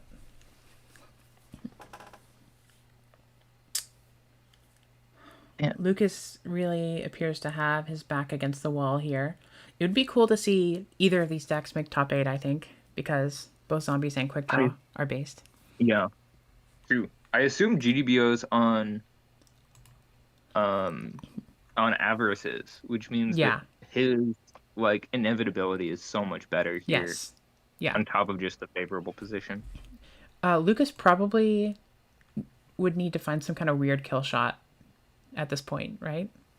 I mean, at this point, you just need to find like a turtle to set, right? That's step one. Yeah, first Step two, then, stabilize. is- And it's tough because GBO is going to be drawing into finishers like Caius here. Yeah, there's the Caius. Target itself, bottomless. Yeah. And Stardust can protect mean, from there's a bottomless. Stardust. Yeah, Yeah. Stardust can protect this. This is going to be game unless there's a Chain Link Another 3 bottomless? comp. There it is. Okay. Wow.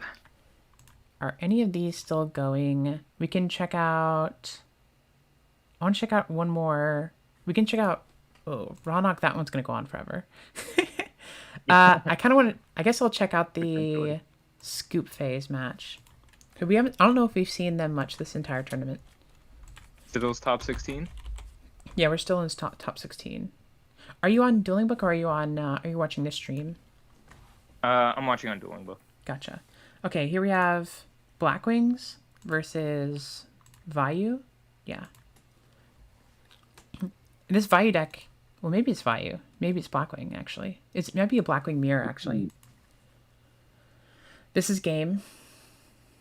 It's an attempted game for sure. But this will be 1-1 sending us after to this, game yeah. 3. Yeah. Okay, I didn't... What is Julian on? Julian?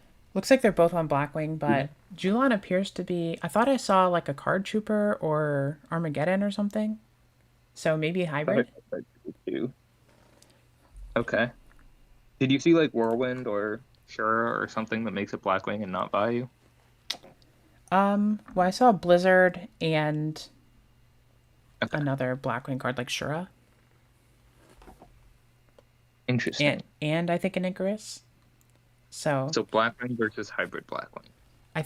let me actually... I'll tell you.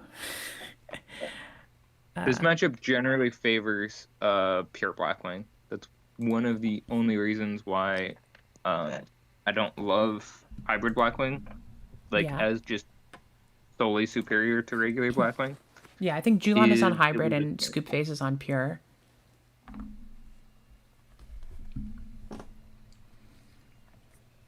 Crazy virus hybrid build. Okay, that makes sense.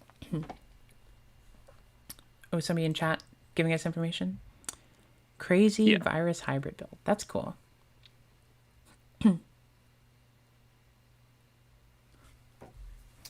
Yeah, it's unfortunate, Lucas. You were very close. I do like to see Quick Draw make top 8, though. That's very cool. He does play Plasma. Okay, so yeah, keeping the tokens makes a lot of sense, especially if you've got... I mean, there are so many finishers in deck that could be helped out by having the tokens on board. Yep.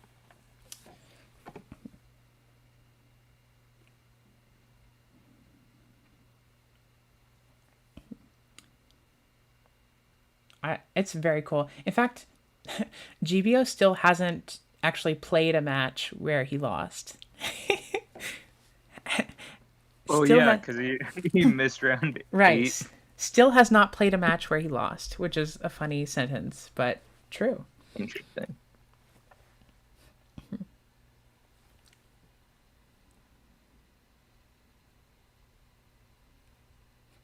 Okay, we got Armageddon Knight. All right. Solid open board play. Definitely a hybrid deck if you're playing Armageddon and Necrogardna, right? It's fair to Yeah. call this hybrid. Uh, Gardner's the expected send here, so that doesn't really communicate much. I like sending that here. It'd be funny if they brought in Kaiku.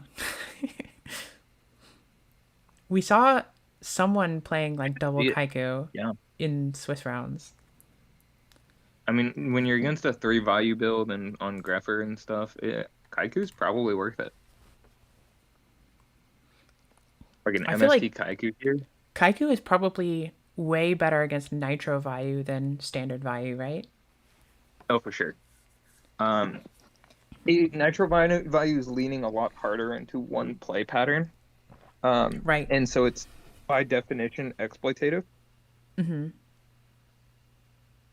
And so, yeah, if you are building to counter Nitro value, you will come out very favored. It's a lot less resilient, but it can be better in certain metas. Yeah. There's probably some matchups where the speed of Nitro Vayu is better. Okay, so 2 Icaruses are down. This looks like a really good position for Julan, Oh, yeah. Oh my god, yeah, this is a really good position. It just got even better. yeah. Yeah. Especially when you have the Gardna backing Right, that up, for because now sure. they can't do a big Sirocco pump to Right. like reversal you. Yeah, this is actually pretty huge for Julan here. It's actually pretty neat to go Arma send for like a bonus and then be able to tribute Sirocco on an empty field with Whirlwind after you've already gotten the value off of the Yeah. Arma. Yeah. It is still like it turns Arma from a plus to just like a foolish burial send Yeah. card, but it's fine.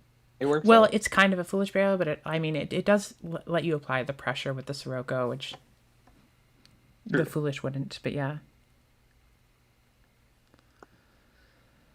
So we search for the Shura to keep the Whirlwind searches going, Yes. Yeah, the presumably. game plan here, right, is if they don't immediately answer the whirlwind, you pretty much win, is the idea.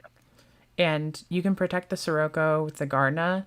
Next turn, you can have a giant Shura if you really want one. Right. So Scoop Phase needs to answer both the whirlwind and the monster train that is coming. Not looking good.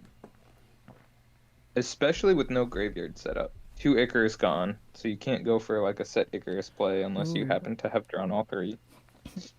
Sounds like Quick Draw's doing well in the top 8 match already against Cam Neal, I think. Okay, that's good. What would you want to see here? Like BrainCon Blizzard? Black Rose them?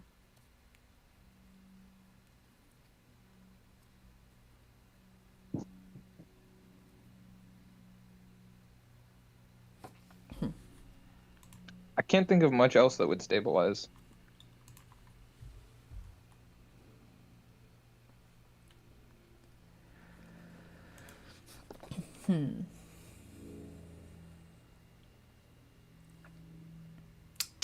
This I is a think, long thing. yeah, it is a very long thing. I mean, this is probably the whole tournament for Scoop Phase if they don't find a way to do something here. So, but they probably should figure something out soon. Here Yeah. we go. Okay, dueling Oh, whirlwinds.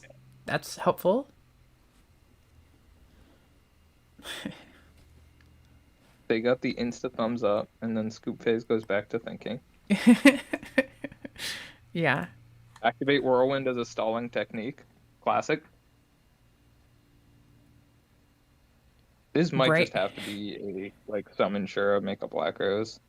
We're okay. We figured out that we wanted to activate Black Whirlwind. Yeah. We decided that that was correct. Okay. Dueling Siroccos. Okay, that's brutal. The Shura It is. search makes a lot of sense if you have Icarus too. Even without, I think you just need to threaten to keep the whirlwind train rolling. Oh Oh my my God, God, it's over. It's it's over. It's over. actually over. Yep. Because you search. Is this enough without? You don't need Bora, right? Wait, That's attack order? Oh, it's exact. I see. I thought he was gonna have to collude first. gotcha. Yeah, yeah, I yeah. did my math wrong. Wow, wow. I think would you still attack the other way in case of Um, gores? I guess, but probably doesn't matter. no, because your plan is just pop. Well, yeah, right. Your plan is to pop it with dark arms, You save a so pop you that might as well way. get the more damage in. Yeah. Anyway, didn't matter. That was destruction. Uh, we can watch. So this game's already going on. I kind of want to watch the Ancient Gear match. Ancient Gear versus Zombies. Who are the players? Pana, and Floatstone. We're Hannah, let's go. we're in game two. We have an ancient fair or injection fairy lily versus Stardust with a Gear Town on board. Hannah's one of my deck building goats. Pana. Yeah, Yeah, I agree. always creates very unique lists. I really, really like this build of Machina. Actually, I think using the life point like threat as a like a I just think it adds an entire dynamic that pushes the deck. Oh wow, that's gonna hurt. Oh, That's gonna be game actually. yep. Yeah, I think Injection Fairy Lily lines up with Ancient Gear Machina really well for that. Yes, I will kill you, and it doesn't matter if I take life point damage along the way because you're taking more. right. And I think it's kind of the whole like cards don't matter. You're gonna have to play your cards super inefficiently just to stay alive. Yeah, and He's threatening Injection with like Fairy Lily is efficient card value. yes, and like the Grand Mole also just says like fuck you. I think Yeah, Panda might be Grimmel's super playing. important. I think Panda's playing Ancient Gear Beast, but I'm not 100% sure. You need some answer to all those like recruiter, floater, Right. and Ancient Gear Beast is one way to go. It would make sense. Having and Um, Beast, you can always pitch Beast with Fortress, or normal summon it with Gear Town, you know, and then having that plus Mole is really really helpful. I also really respect the mole picture. Like you're just Yes, letting your opponent know they will get screwed by it. yes, and just for the spectators, I'm showing you the he has the mole Like, here. yeah, Um, maybe there's like a mind game there where it's like, oh, I need to change this to say top eight actually. There might be a mind game there where it's like you have to think about this. I'm going to make you think about Mo, the pesky boy. yeah. Double their trauma. Yeah, you will think about him at all times. The one of. Do you think Giant Rat makes sense in here, or I'm curious to see the So actual list because Giant Rat for yeah, Lily and Mole seems interesting, but it might not I work with the game plan. yeah, I think it is a solid card, but it doesn't answer the deck's problems all that well. Right? So it's like if you have space and you don't need more answers to the deck's inherent issues, it is a good fit. Yeah, But I think you usually end up needing to spend all that space yeah, on like answers to the cards that stop your strategy and stop your OTKs. yeah. I'm just thinking like there might be situations that could come up where it's like you're facing a Stardust or something, and you just want to crash a rat into either Mole or Lily to deal with it. But Yeah. It's also really expensive then, right? Doing a the life crash, point crash, yeah. yeah, taking 11 from that and then 2K from Lily is a lot. Well, if you go for the Mole, Oh yeah, well, okay. If it's always the mole, yes, yeah, of course. right. But The if you're Lily staring would, down like a Caius, yeah, right. Okay, so here's the pressure. Lots of pressure from Panna. I really think that this makes if there's a limiter, you could just win the entire game here, which is crazy too. yeah, But no, still, no limiter. I mean, this is kind of similar to where people would go like value Greffer pitch hit for 4,000 on turn one, except you know, Better. The downside is you don't have good mills and you don't have deck dev. And you're and not you lose immune to to oppression. oppression. Yeah. Yeah, And you lose to Cyber Dragon. yeah, yeah. So there's a But lot of barring any of downsides. those If we pretend downsides, none of it that's is the true. better board. And you can't use deck dev, and they don't fuel dad, but Oh yeah, and that, of course, of course. Yeah. you can't allure away the cards, and you can't make You Dark don't End need Dragon Allure. with the Yeah. you can't But synchro you with can make them. Gotham. You can make Yeah, Gotham. you can make Mhm. Gothams. You can't make Gothams with Armed Wing. It's a good point. Yes. Hannah with two back row alongside this. Mondo, you That played is awesome. I really love your deck, and I hope you enter another tournament because I think that deck is super underrated. I'm talking to your round 8 opponent, Dimitri. yeah. No, it is a cool deck. He was on the other style of the list. There's two styles. Oh, there are? And that one, yeah. So I play like without ARA and with more trap cards. We're talking about Demise Ritual Fairies. And um the other list is on Treacherous Trap Hole, it's on Snipe Ooh. Hunter, it's on more Herald of Purple Light, stuff like that. This And he Catastor was is on the always other so list. nice into Machina. Sorry, just gonna. Yeah, no, it's pretty good here. There's a lot of back row that answer Whew. though. Yep. Compulse, very often a 3 of in Machina Machina decks list. because Yeah. bouncing gear frame. Very good there. Do we know what Floatstone's on? Zombies? Yes. I think it's a Diva So, Hero zombie. so two zombies in top 16. Yes. That's And it. Floatstone was undefeated in Swiss with Diva Hero zombie. Yeah. Yeah, I think it's pretty much always Diva Hero Zombie when they have the Gillman. Yeah. Battle Step. We're dropping Gores probably. Interesting. I like Trap That's Stun funny. in the Machina deck. That's a card that makes a lot of sense too.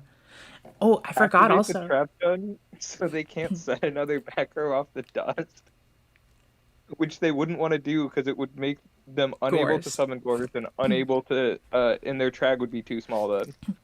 Also, I find it interesting. I think Compulse makes extra sense with Ancient Gears because you can attack. They can't respond in attack declaration, and then you can Compulse Yeah, in Battle Step. kill them with that. Yep. That is Um, disgusting, actually. yeah. Another reason for the giant rat package, speaking of disgusting battle phase ancient gear stuff, is Yeah. going attack in with giant rat, float into engineer, and attack with engineer. And they have no window after you summon the engineer to do anything about it before it can attack and pop back row. Right. That's cool. Because you have I imagine priority in he's between not on attack that. declarations. Yes. Priority to declare another attack. Yeah. But yeah, going like Galgatron attack like a set monster, they can't activate anything once you declare the Yeah. attack. And then you compulse after that and they just can't do anything. They can't even fader. Yeah. Stuff like offerings to the doomed, also very good in that kind of window. Econ is nuts there. Econ them to attack. Yeah, Econ is ridiculous. Have we seen Econ out of hand yet? Okay. Kind of a neg. Okay, but we're pitching Gardna, so it's not quite as neg. Yeah, pitch guard not I worried. feel like you don't see Gardna in Diva Hero Zombie very much. There's just not much space. Like It's he's a tight fitting deck in list. Gilman, he's Yeah. fitting in the Gardner. What did he cut?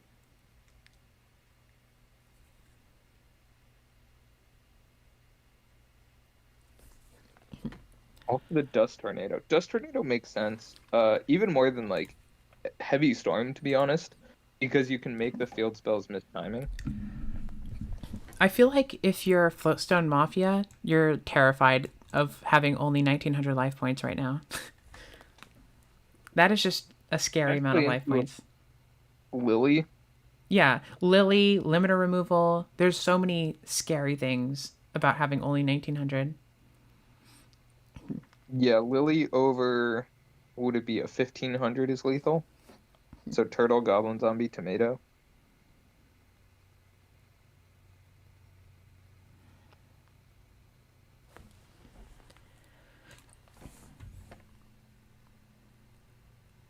We do see a terraforming come out. What other field spells have we seen from Pana? What other what? Field spells.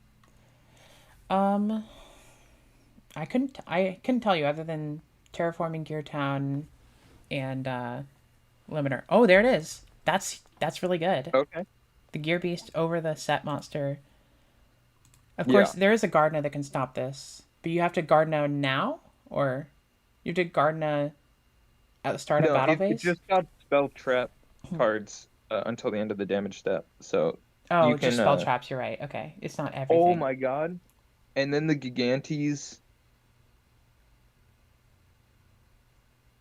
pop the field spell. Oh yeah, Gigante's Pop Summoning. Gear Town is really funny. You can That's crash so into the sick. gores. That's so Anna was cool. fucking. I love Panda. Oh my This is so god. sick. You can Gigantes pop your own Gear Town by crashing. That's so much better And than Giant sometimes you Rat. just accidentally find yourself at a Michelin star restaurant and are blown Oh away my by the dishes gosh. you get I want served. Panda to win this Holy. whole tournament. This is the coolest deck. I Does love this deck. has Gigantes topped before in Edison? I don't I don't think it has. I don't think it was in any Dark Guide decks have topped. So, Yeah, I can't think of any. This might be Gigante's first top Edison top. That's and it's yeah. funny cuz I just compared this deck to Earth Aggro, like Goat Earth Aggro, and With bigger numbers though. yeah, we're thinking. I mean, yeah, you have to think on this Gardna for sure. This is so sick. Yeah, you can either protect the Gores or the Set Monster, right? Yeah. What does Do you care Floatstone about care a Gear about more? Dragon or do you care more about getting this set card to resolve? It's what's the game plan if you let the set die? What's the game plan to stopping the Gigantes crash next turn? Is kind of the issue.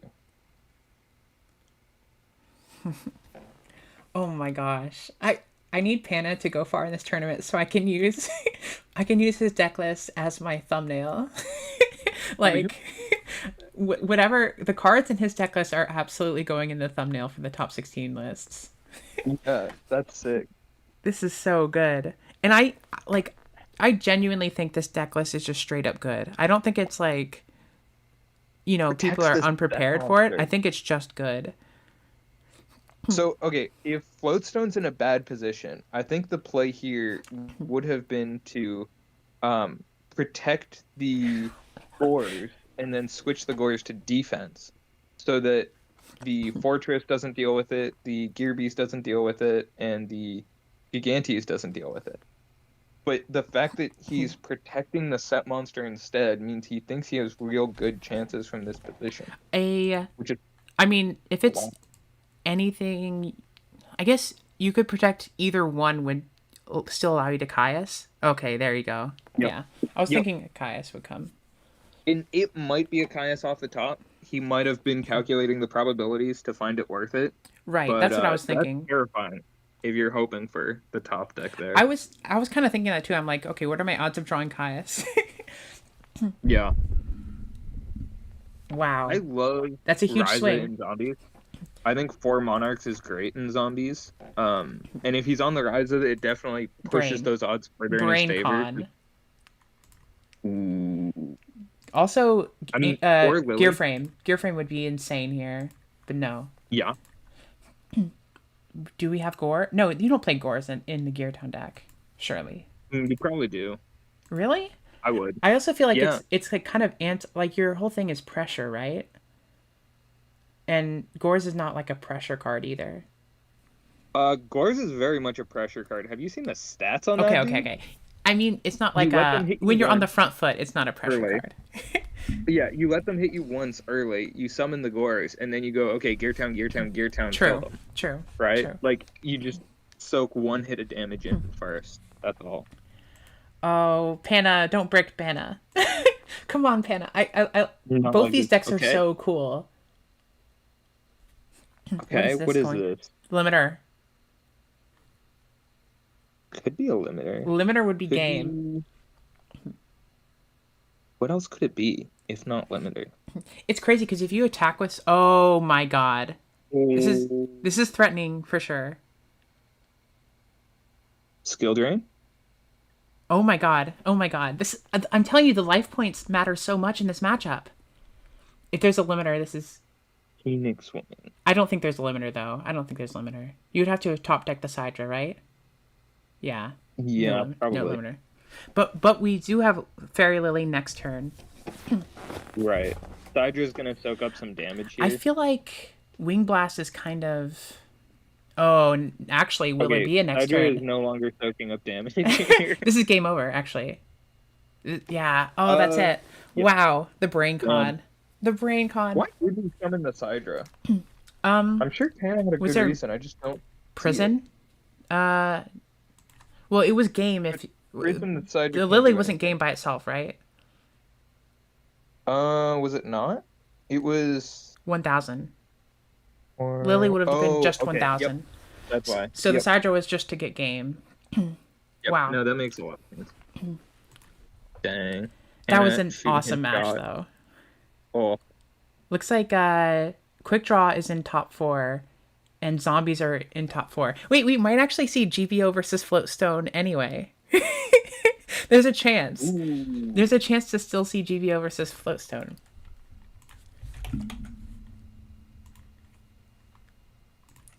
Okay, I'm watching Julan versus Drazar.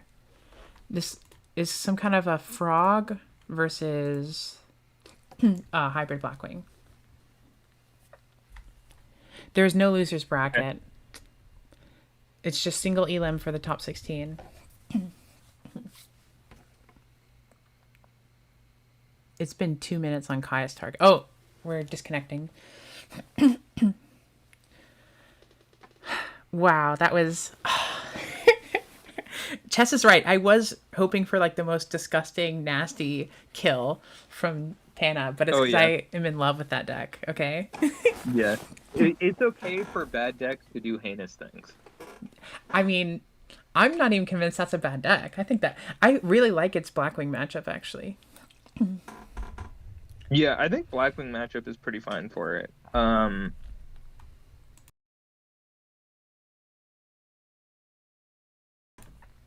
I don't like its Vayu matchup personally. It's not like unplayable. Nitro Vayu is a lot better into, I think. Yeah, But because so like hamster heavy builds, I don't like. Facing 10-foot with that kind of deck back in the day when he was on triple dust tornado in the main, oh my god, terrible. yeah, set a field spell. Okay, dust, set a back row. And the Reapers that were in that deck too. Yeah.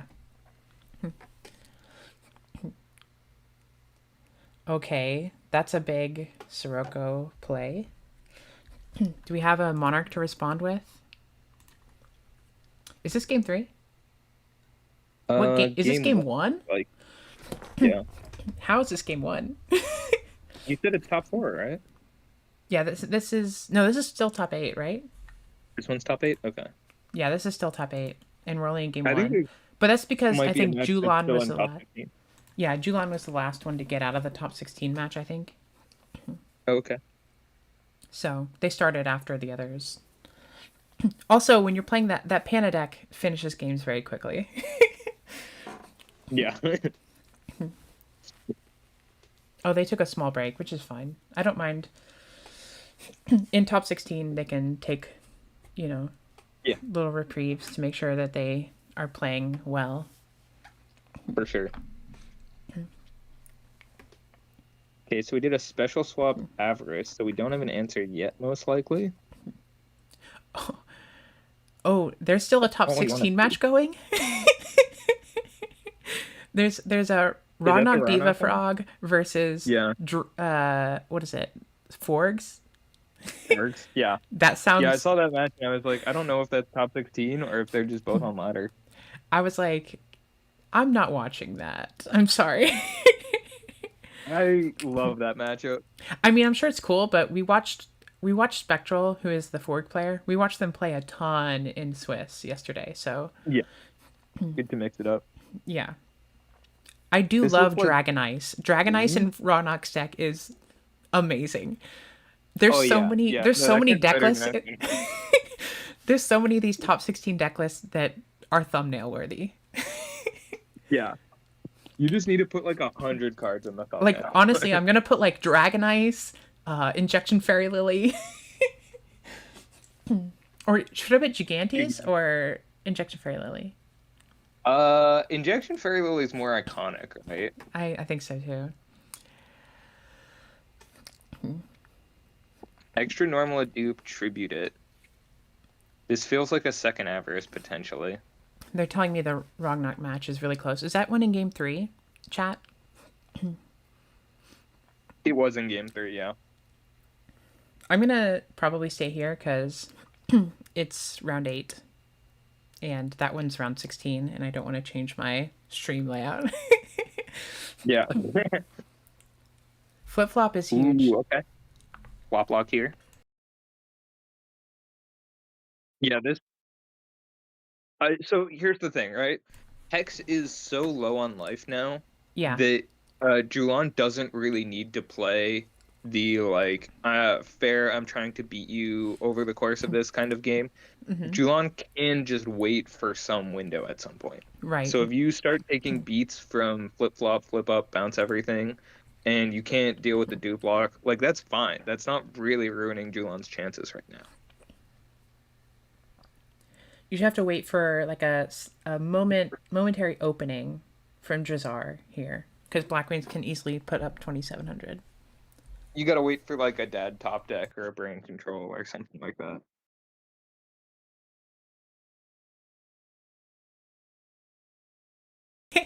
That's really funny. Pana says the Gigantes play was kind of bad, but I knew it would go crazy for stream. Yeah. That's what's important. I mean, when you're already in top 8, kind of worth it. Yeah, no, that's fair. Pana, mad respect there. By the way, that was a sick line. If everyone's enjoying these awesome deck lists and gameplay, you know, you can always hit like on the stream. That's a big colute. That's a big colute.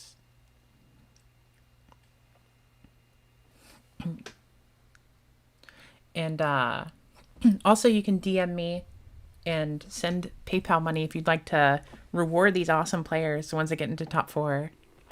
Yeah, but anyways, shilling aside. Oh yeah, another shill. If you also want to reward the mods, you can also do that. True. Because shout out to like Chess Prime for all of the judging and everything. Mm-hmm. That kind of job is so much less thanked than it should be, and so important for this kind of event to happen. For sure, it's very hard to find judges for events, and Nova HD was helping with judging as well.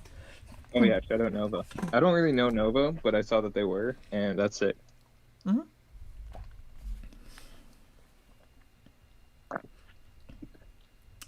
So we've gotten to a bit more stalled of a state. We haven't been flipping the flip-flop.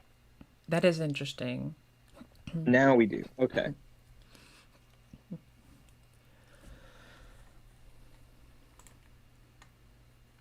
Targets instantly. So flip-flop does not target. It decides on resolution. Which means this would have been a great time to like chain an Icarus attack. Right. Yeah.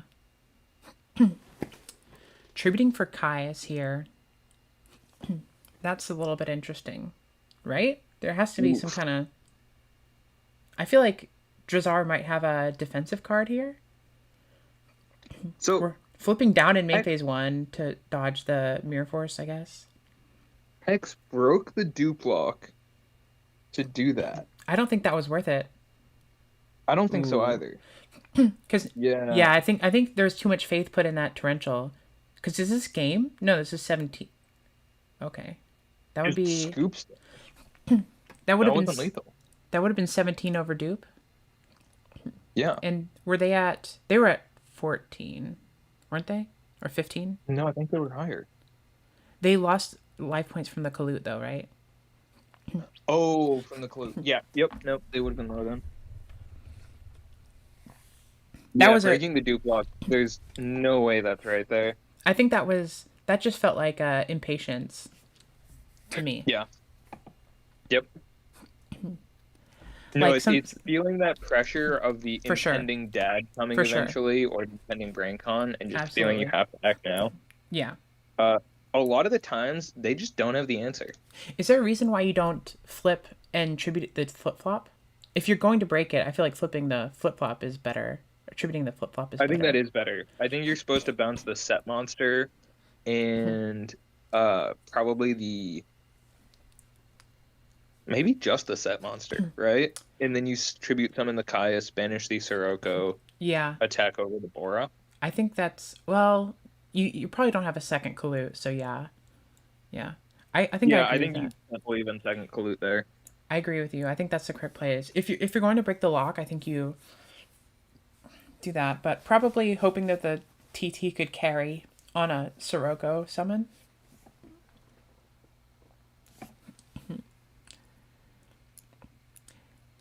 That's the other thing is like if you're planning to TT on a Sirocco summon, then having the two dupes on field would be better there too, right?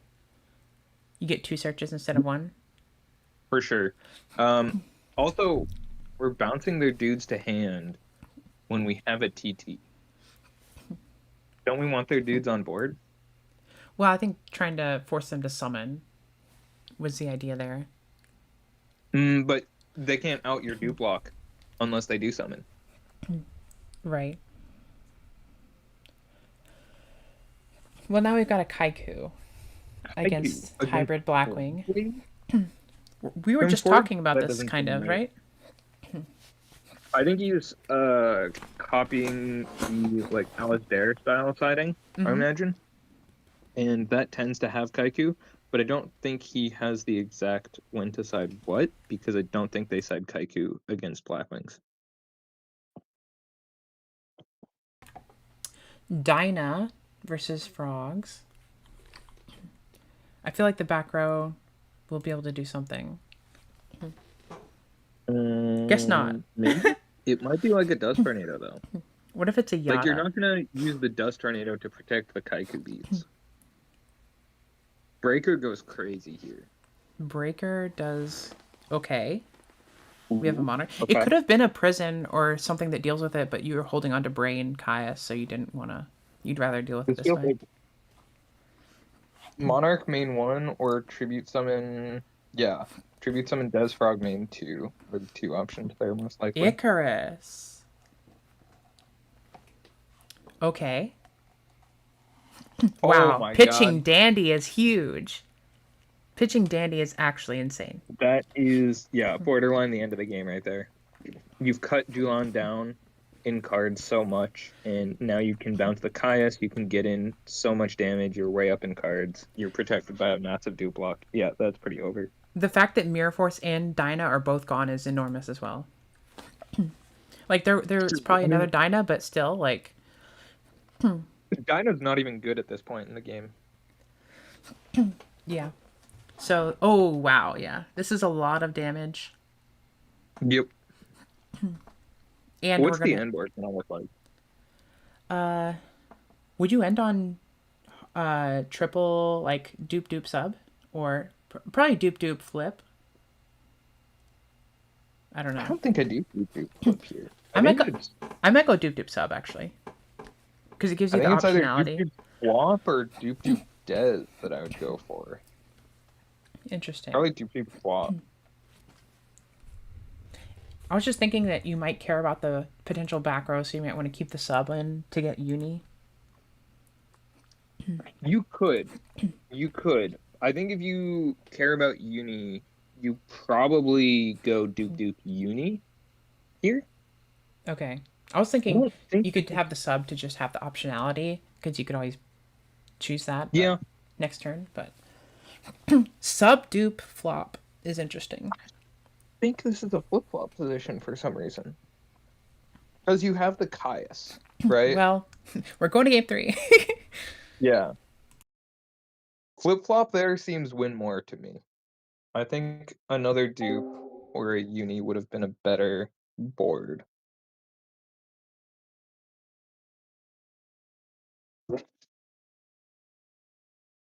I can't think what flip flop is beating there that your board already does not.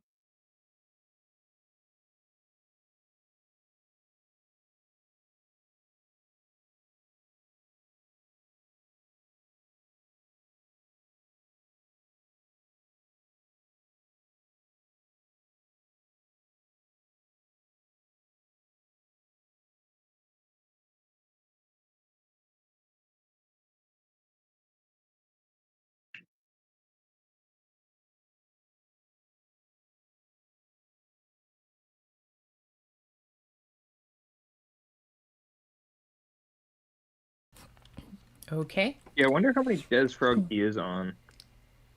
Post side, they often side down to one because you're siding, expecting the combos won't go off as well or as far. So one Des Frog post side, like against Black Wings, makes sense. Two also kind of reasonable. Um, but yeah, definitely not expecting three from Borg's post side. The sounds like the Forgs succeeded in top 16. So I think the winner of this might play. Okay, Soul Exchange probably gonna hit the Whirlwind, I would imagine, with this Monarch.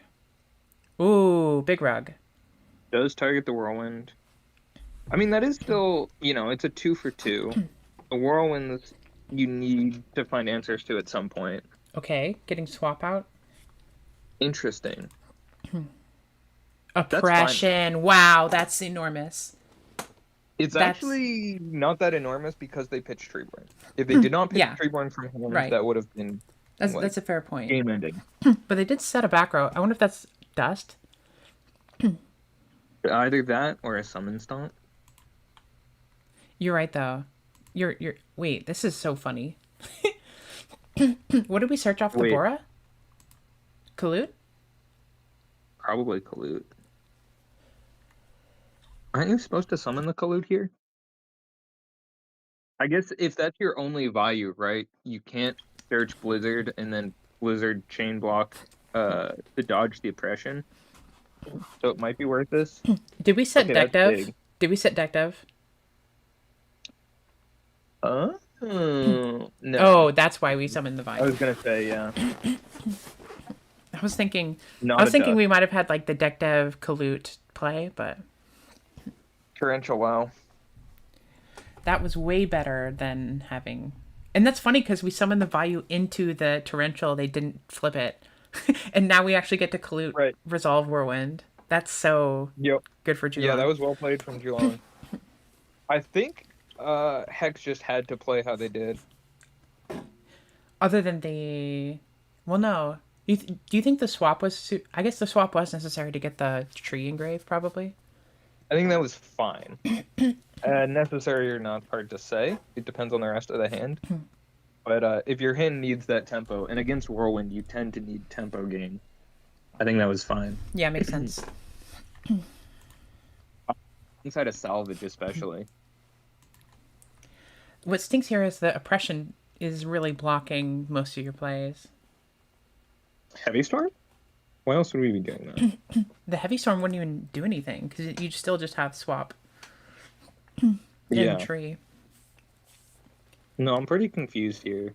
What's that salvage doing? Just letting you start deck thinning? I mean, when else are you going to use it? I guess. I don't know if there's a reason to hold it When it really. does something? Like if you top deck into a dupe frog, you can set the dupe wall for a while with that. When they like pollute to out it, then you can set it again by salvaging it. Okay, this is game over, right? Just against Borg is wild. And now there's no, you can't get tree out of your hand, right? Yeah. We have a Sending Gale. Gale can't search anything, but we can just normal it and hit for 27. Oh, we have another value. I forgot we're on hybrid, so we can search for another value. Oh, they salvage to have discard fodder for the Raigeki break. Right. Yeah.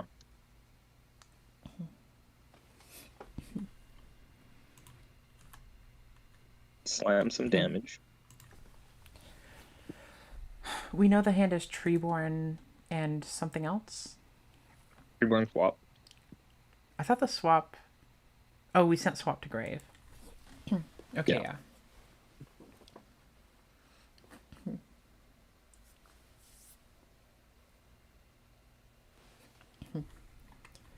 We're synchroing. That's very interesting. Yep. What's the The grave? armed wing. Force out the negate. And then we you have. value arm. That's Grave. cool. That's cool. Yeah, it was a little more damage. If that was able to be lethal, but it wasn't lethal. Do we have deck dev? Possible. I don't think you slam it We though. have two known deck dev hits in hand, which is interesting. True.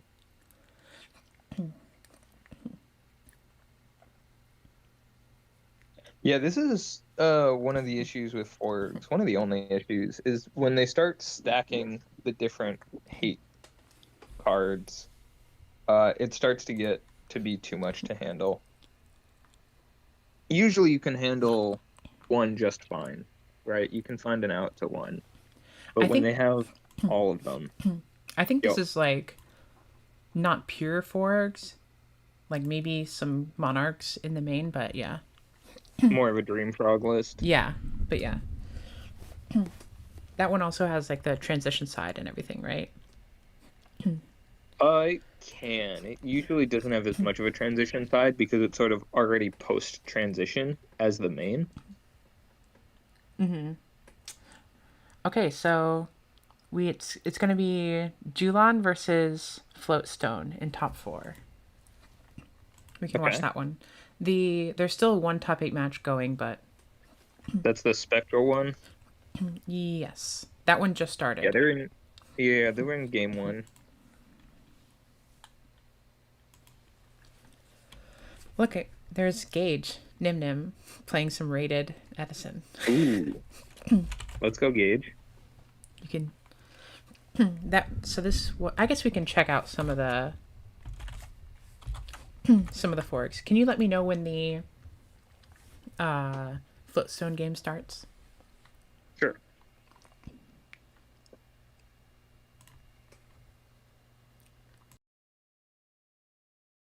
So Vayu versus Ford. Mill Necro Gardena is massive. It's pretty hard to kill through Necro, though they do have lines that do it.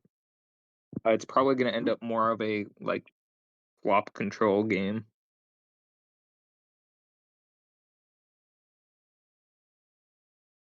It hasn't started yet. Will do.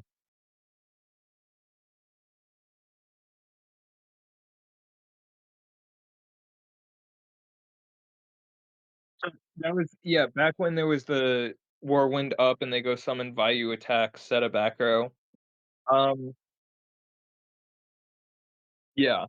No, I think it was the right play by both sides. I do think there is like if you know your opponent extremely well, you could make the read that oh, they're summoning the Vayu here because they have the Whirlwind to set, and that's the reason that they would do it. But you really need to know your opponent's thought process to have that. Um, and you need to already have the breaker in hand to have the reason to need the Icarus target off the field.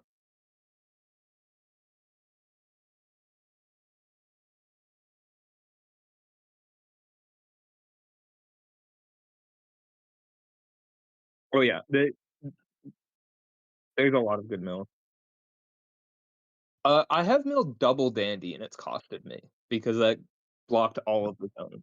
Yeah, so sometimes you do want to like summon the substitute before you do the mills.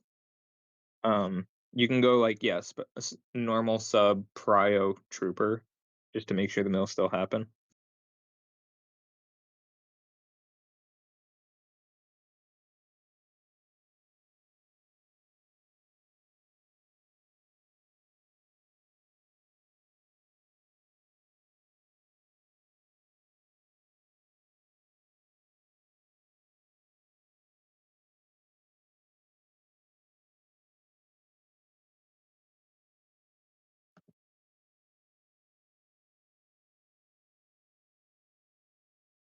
Yeah, yep, that comes up a fair amount. That's fun.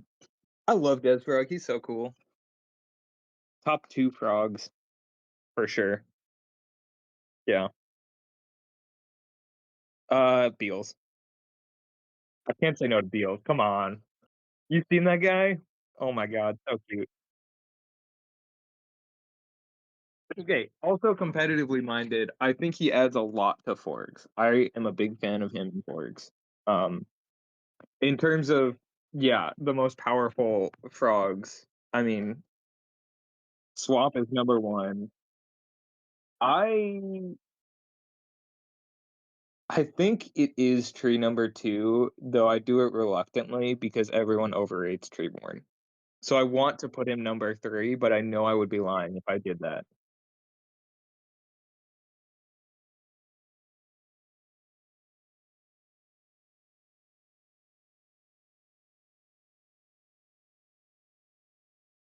Sick. It's still not showing him as started on my end.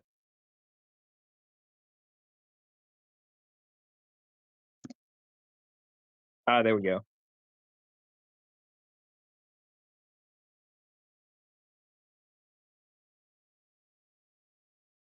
Okay.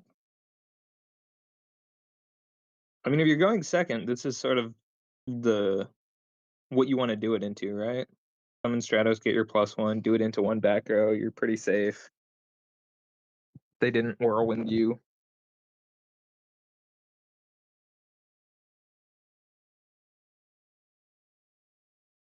Added Prodigy. What does that tell you?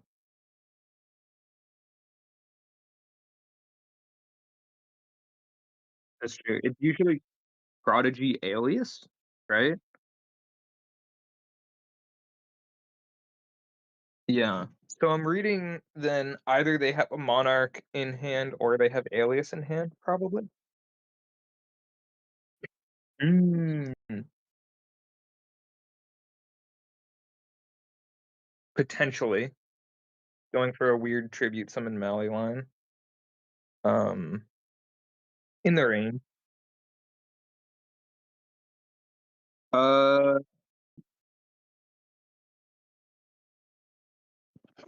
yeah, but discard trap Mally doesn't really give you information if they have that into the Prodigy or even over Alias.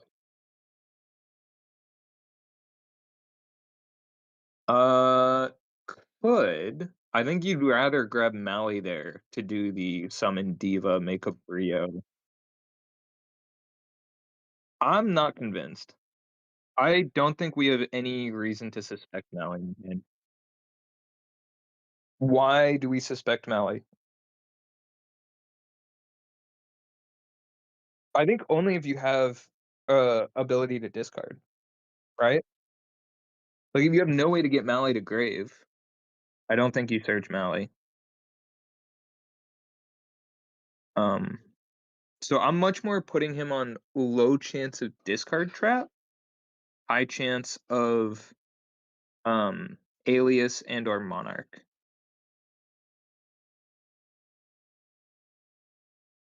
I wonder. Well, it could be that all the cards do nothing. That's always possible. Gale, man. We should make it illegal to not type out what their hand is when you have hand knowledge. Come on. Oh my god, no. Don't torture your constituents. Ooh. Oh, I understand why that was a hard one now. Yeah, exactly.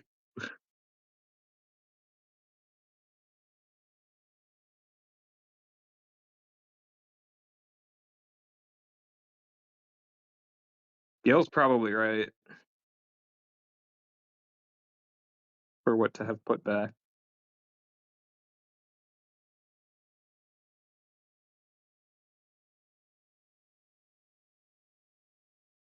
All right, so if Floatstone does have the Caius, do you Caius target Whirlwind first or do you swing first? Yeah, I think you swing. You know there's no collude. Even if there is Clued, I'm still swinging probably. Yeah, but I mean, we know there's nothing greater than 1300 because of the duchy. Right. Yep. This plays around the Icarus well.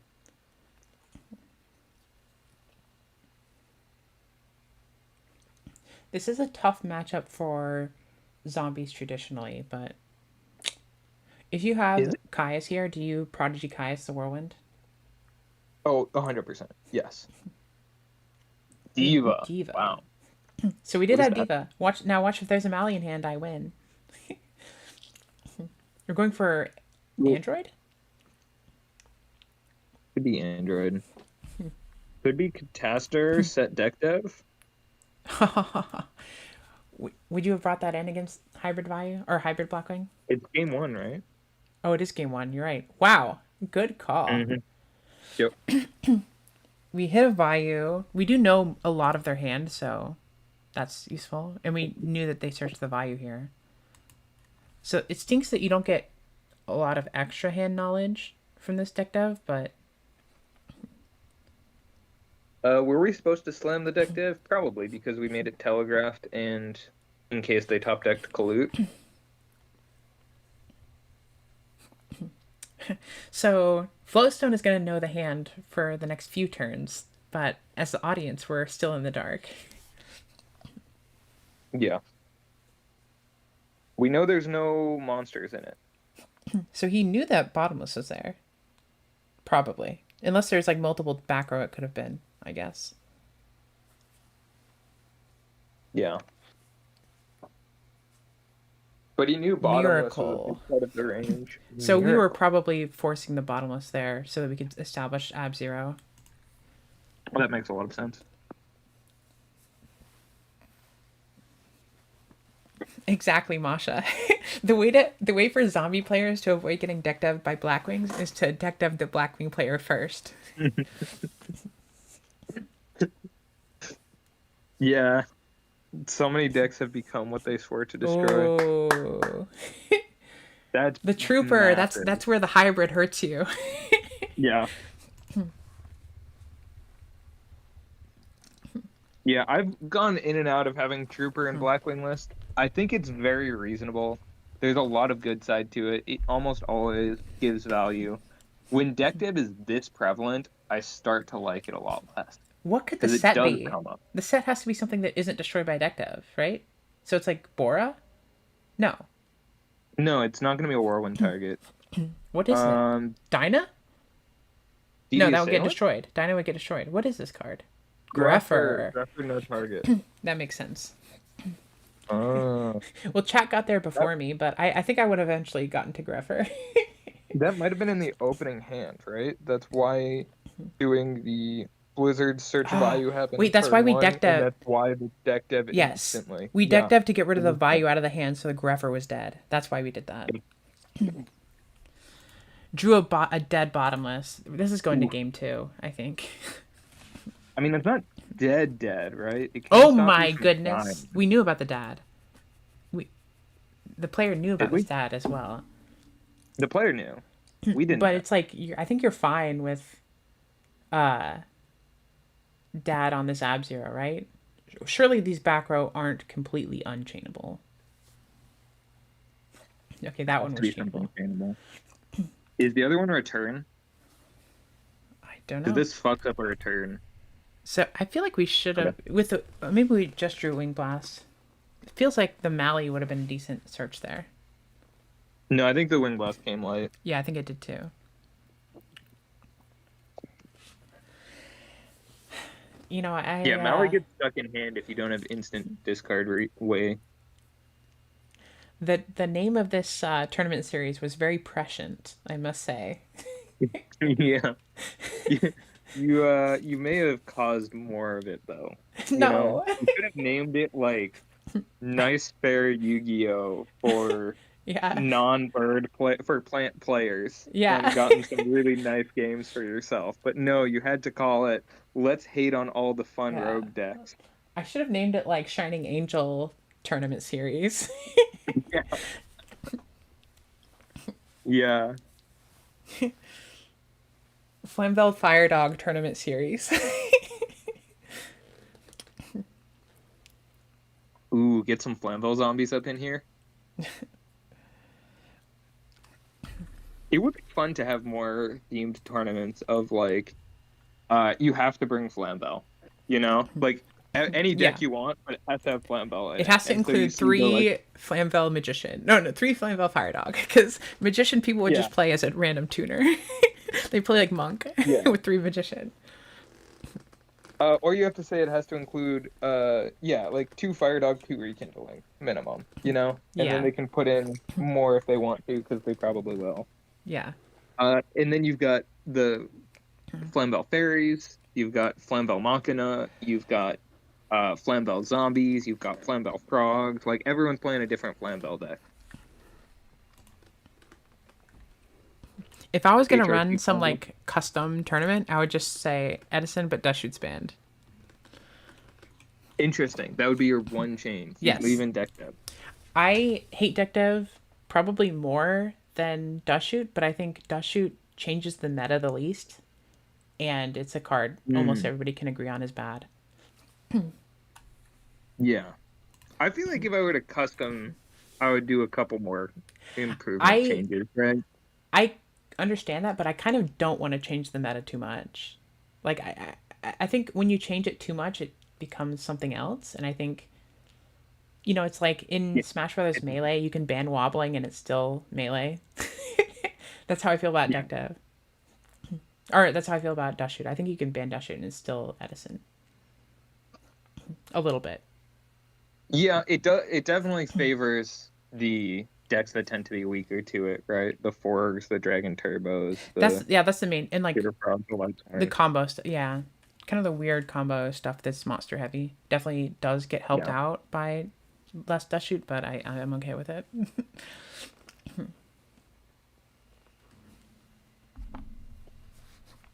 It feels like the most neutral hit that you can do that would change the meta the least. That is Chat, still what like a card are huge. you taking out? Oh, What I'm wondering, chat, what card they would take out if they oh, were to do your style tournament. yeah, just like remove one card. I mean, I Take think out deck dev future is Seeker. probably more toxic, but I think removing it would have like a ripple effect, butterfly implications that would, change Yeah. so much about the format that I don't know where it would land at the end of the day. I think it would land in a better play. Probably, but Maybe I don't not know. though. That feels like it's something beyond me. That feels like an actual Yeah. balanced decision where I think Dash Shoot is less of a balanced decision. Okay, but wait. Masha, Rescue Cat or Trap Stun ban? Classic Masha facing all the bullshit and getting sacked by it. I actually think Trap Stun is kind of based. Rhynide Armed Wing to 1. I I think like that's very funny. I like Armed Ring to 1. I think that's a good change, honestly. Uh, But that I would be a mean, you balanced probably should change. start running Elfin. That's yeah, exactly. I think that's like a deserved consistency hit. But anyway, I don't think consistency hits are good ways to hit death. yeah. But how do you hit the ceiling of it?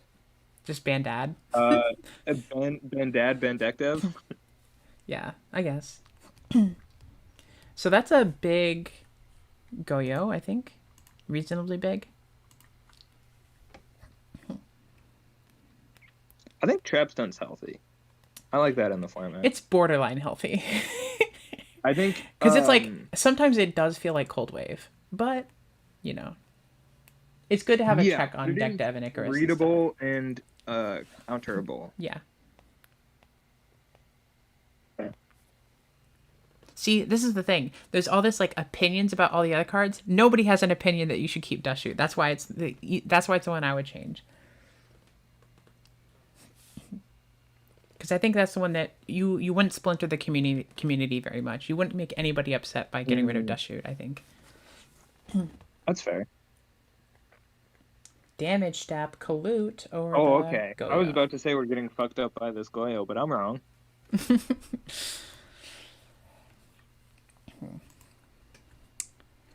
That's a big swing. If Yeah. that went through, I think Floatstone Oh would be my oh my God, goodness. it's over. It's so over. Oh, It's so over. Zombies on low cards is pretty brutal. you say zombies, but look at this grave. Not a zombie yet. But that makes it Yeah. worse. That means you might draw into like Book of Life or like, Zombie Master and you're like, Wait, well shit. I don't know if he has space for Book of Life. His That's a deck's good tight. that's a good point, yeah. Probably no Book of Life. Because we saw a Miracle last game, right? Main deck Detective, Miracle, Yeah. main deck Gilman, Dust Tornadoes. Like I don't know how you're fitting Book of Life in here. You might want it because of the values in this matchup.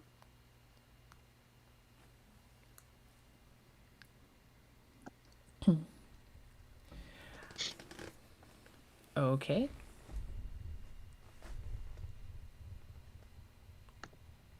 We're just going for game. Torrential's gone. I also think Man, this card's that I think there are times where this is going through. This is walking. Yeah, Wow. Okay. nice read. I'm gonna be back real quick, but I'm gonna go to the restroom.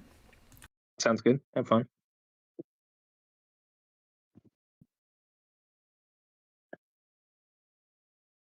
Chet, how do we feel about deck dev against this style zombie list?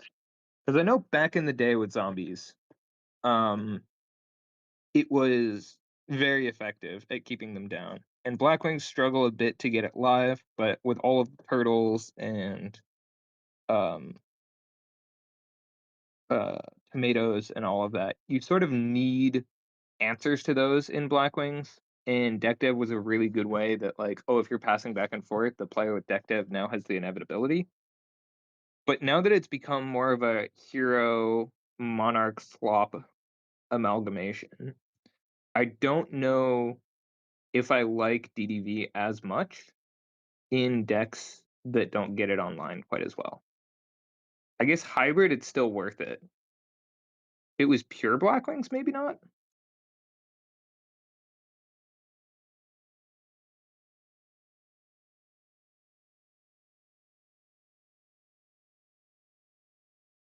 We made it. How are the other matches going? Do we have is the all the top 8 finished? Probably not. I don't have challenge up. Let me find it.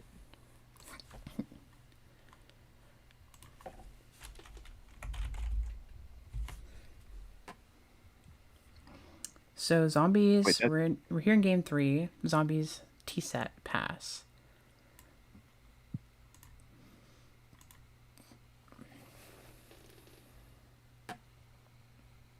Looks like one match in top 8, everyone else in top 4. Okay, so after this is over, we'll probably get to watch another top 4 match. Yeah. Which is pretty funny. But that's kind of perfect. It is. That lines up really well. Yeah. Watch both top 4 matches without having to wait for either. Yeah. I think if we have a monarch now, that could be helpful. We do not have a monarch. I don't think. We could maybe just not want to summon a monarch into a back row, though.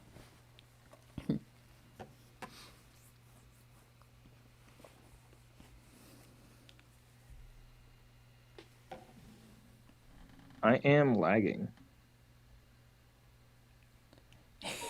Looks like we summoned a Gilman.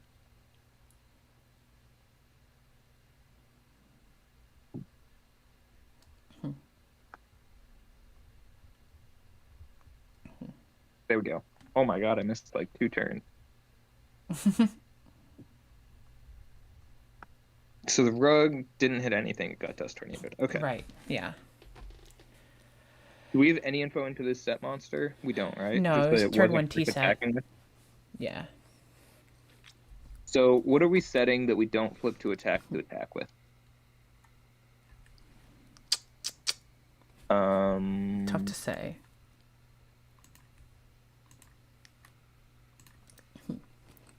Maybe like a Gardner? We did see Gardner in this list. I don't know how everything got fit into the Floatstone Mafia list. Floatstone on 40? To a 41. Okay. More doable. Slightly, yeah.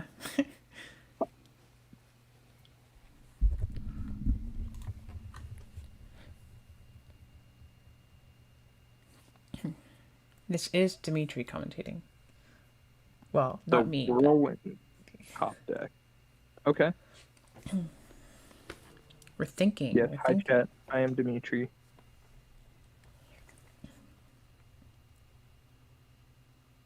Exactly, Lucas. Yeah. Yeah. 41 does. It okay. You say that sarcastically, but it really does. Like, going 1 over adds a lot more space than you would expect. It adds 1 whole unit of space.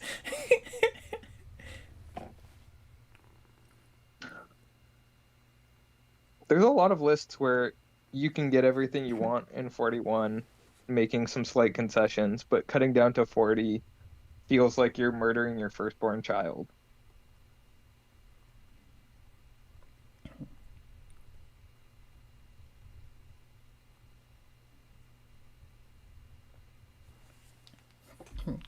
This will be a lot of damage, no matter what is down there. Wow!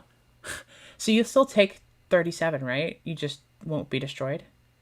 Also, you take no battle damage from that battle. I did not pay attention to that wording, because I've Yep. never seen this Yep. card actually get attacked by a dark that could do It damage to it. definitely comes up. One of the reasons that you're okay setting it is because Bora hitting in is fine.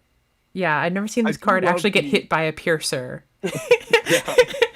Because it's I such a... love the anti-prescience there.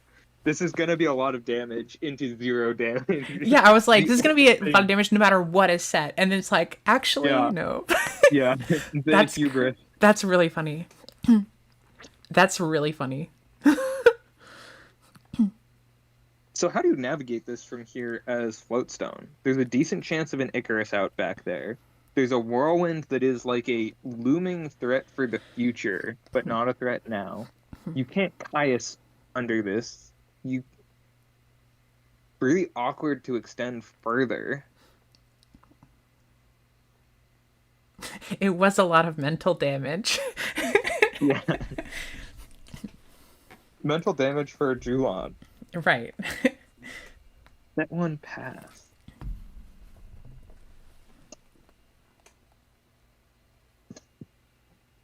Okay, set another background. Does have the Icarus. At least that's not a deck dev. Setting the MST. That feels wrong. Yeah, I agree. You should just... Right? Would you just hit the whirlwind while you can? Yeah. Yeah, I think you're just supposed to hit the whirlwind while you can. I mean, they wanted them to commit another normal summon into it, but I think it's... You just hit it. You just hit the But whirlwind.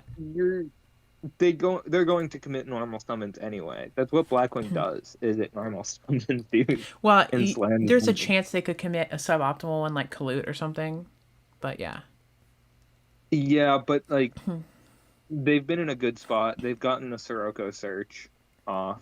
They've gotten the Bora search off. Whatever it was. I think it was the Bora search. Maybe if they had, I don't know, because at this point it looks like they don't have an answer Yeah. for the whirlwind. But I was gonna say, if you had another answer for whirlwind, you could have said, well, I want to set the MST for end phase hitting like a deck dev or something, and I'll deal with the whirlwind another way. But anyway, No, I don't. I think Whirlwind is a bigger threat there. yeah. A deck dev would have already been set. It would only be if they top decked a deck dev, and yeah, that's Okay. yeah. Oh, solemn. I mean, it's not lethal without double Kalut. This is probably double Kalut, isn't it? I'm getting double Kalut vibes. Oh, No, not double clue. this is just a Brio turn block line. Interesting. That is interesting. That seems like a way to potentially squander an insurmountable advantage. Right? Well, Like, it was a doesn't lot of Brain Fund damage. do good? Okay, remember, it's all about dealing a lot of damage, no matter what. I think BrainCon or MindCon were crushing there. Floatstone doesn't really have any kind of response to that, though. So it's looking like we're gonna see this Blackwing deck make it to finals. Yeah. Ooh, the Rhoda for the Gardner into the Brio. That is really cool. That's a cool use of Rhoda there. Yeah, it is really nice when you add the Gardner that Rhoda can search either play on its own in Armageddon, a discarder. Ooh, we're in pitching a Greffer, Kalut. So or we had one discard fodder. Kalut. I think we had one Kalut already. Oh, wow. Yeah, okay. Well then. Wow. I wonder if the other one started now. We're going to see Julon in finals, but how about the... Hybrid Blackwing. Is GBO playing yet? GBO's in top 4, right? Yes. GGBO is waiting in top four. I don't think they're playing yet. Are they? They are. Oh, really? Spectral. Oh, No, they're that's top watching. 8. Top 8. Gotcha. Yeah.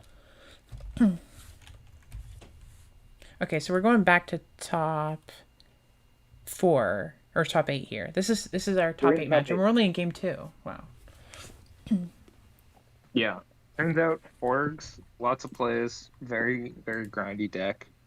Ends up being the last one in the black bracket a lot, for sure. Yes, this one was Spectral yesterday played a lot of very long matches. So Zombies still made top 4 though. That's a really good finish. Diva Hero Zombie. We had one top 16, one top 4 for Zombies. I expressly did not pick Forgs this tournament because I Yes. did not want all my matches taking that long and having to think quite that much. Right. The mental fatigue is real.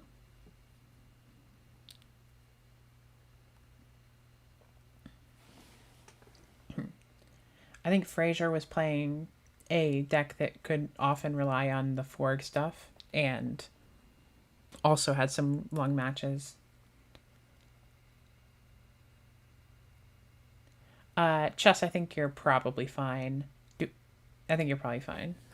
Just let them know to contact me, I guess, if they have an issue. I'm I going to don't be think you watching. ever played Oop, I'm going go to be ahead. watching every single match that's left in the tournament. So, I should see Yeah, any that's true. problems that come up.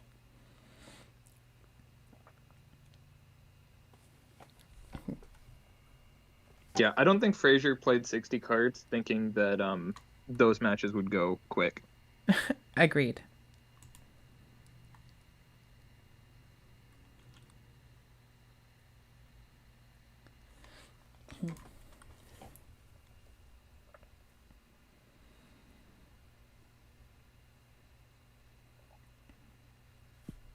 This is quite the game state we find ourselves in. Yeah, it's interesting that Puppy Churro is at such a low life. Do Yeah, you so think? that's the classic solemn oppression combo. Yeah. Do you think that could? Because you've basically got 2 uses of oppression left, and that could quickly become 0. Yeah, I mean, Trapstone Caius is just going to be game, right? Like, there's Yeah. so much that just will sack Bobby Churro. Brain control's gone, so that's not a consideration at this point. We have a Salvage. salvage. Swap is interesting. Bouncing the Caius, presumably. We can special swap force and oppression if we want. I don't know if that's a good play, but we could do it.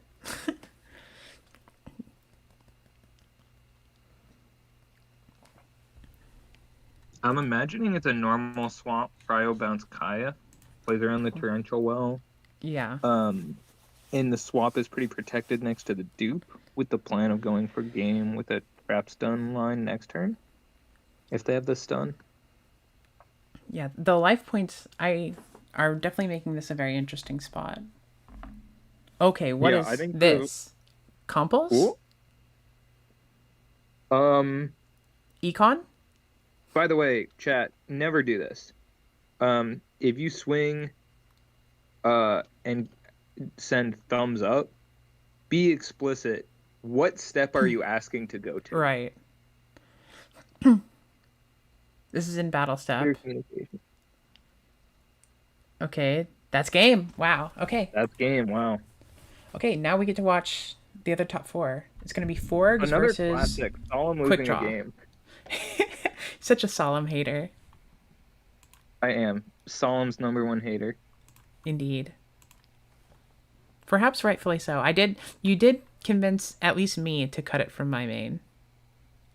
In at least I one. think I convinced a lot of people. Yeah, I think you did. I think for me, it's more of like a meta call thing. Like I think it's bad into birds, but you at least convinced me it's bad into birds. That's fair. There are decks it's good against. I won't deny that. I like it against Um, like Hero Frog, personally. I don't. I'm very happy to see Solemn as a Hero Frog player. Yeah. Um, doo, doo, doo. So we're looking for GBO. I wonder if Spectral's probably tired after that, but Yeah. last match to go.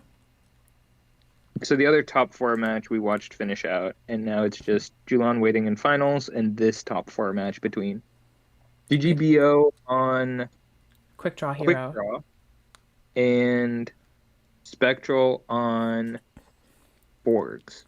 Okay, I have to say, Quick draw winning a tournament in 2025 would be actual peak. It would. Like, However, the finals matchup is not a good Quick Draw matchup. because it's hybrid Blackwing, Hybrid right? Blackwing. I feel Yeah. like that's tough for Forgs or Quick draw. I actually think Forks does pretty well into it. Yeah? Especially with how much they pre the side for Yeah. Blackwing Bayou. Like it's basically the side deck is designed just to beat those decks, basically. And so facing one of those, you are, I think, favored as Forgs if the fatigue hasn't like gotten too strong by this point. I see Quick GBO Draw typing in the has Discord. so many weaknesses that Blackwings, especially hybrid Blackwings, exploits. What do you think about hybrid specifically makes it tougher? It is the much better deck dev deck. Yes. And deck dev is extremely strong into quick draw in general. Yeah. The main thing with standard Blackwings typically has like more defense, right? Would you say that's true? Yeah. Yep. Which is also, solid, but yeah, being able to have the Grapher plays to turbo out a 2K plus body that lets you set the deck dev instantly is really hard for a deck with so many small combo pieces to deal with. Yeah. Now that's one thing where the heroes help a tiny amount.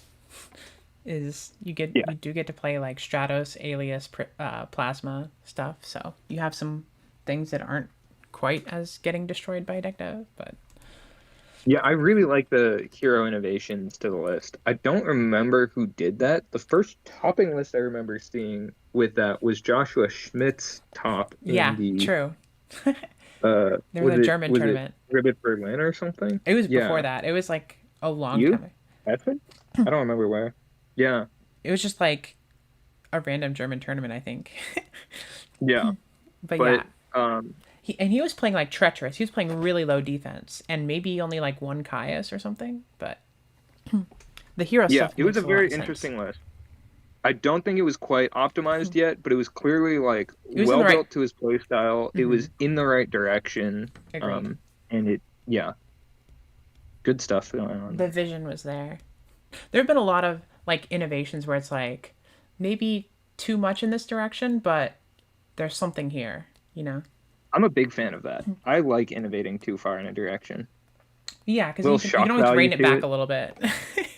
Yeah. And well, after you do the too far to be like, hey, this is something that nobody is exploiting that everyone should be, Right. then going that far with it is no longer an effective exploitative choice because people become aware of it. And so Right. you have to necessarily dial it back for it to be optimal.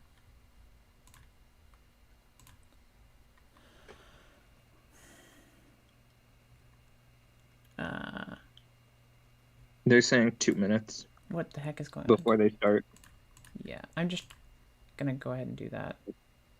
challenging. Yeah, challenging. I think that I have that right. I think I forgot to change this, like edit this to be quick advance, which I usually do, but whatever. I made this like in 3 seconds. Yeah, that's fine.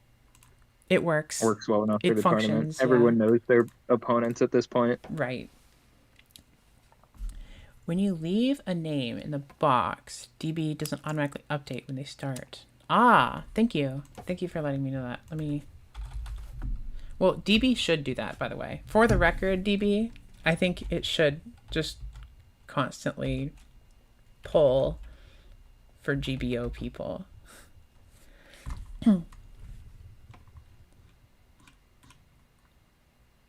I guess if I go dual, I can just join here, can't I? There we go. Now I'll know when it starts. So yeah, chat. What are you rooting for in this semifinal match? Quick Draw or Forgs? They will be facing Hybrid Blackwing in finals. GBO was sort of undefeated through Swiss, arguably. I'm rooting against Hybrid Blackwing. So I think my vote here is for the Forgs because I think they have a better chance of taking it down. But if GGBO wins both, I'm totally happy with that. Makes sense. You're rooting against Hybrid Blackwing even though that's your baby. That deck is your baby. No, I don't like that deck. I play that deck when I want to turn my brain off. You invented it If I though. go on a if I go on a loss streak and I'm like, damn, this sucks. Whatever I'm cooking isn't working. I usually go back to Hybrid Blackwings just because I can get easy free wins with it and not have to think.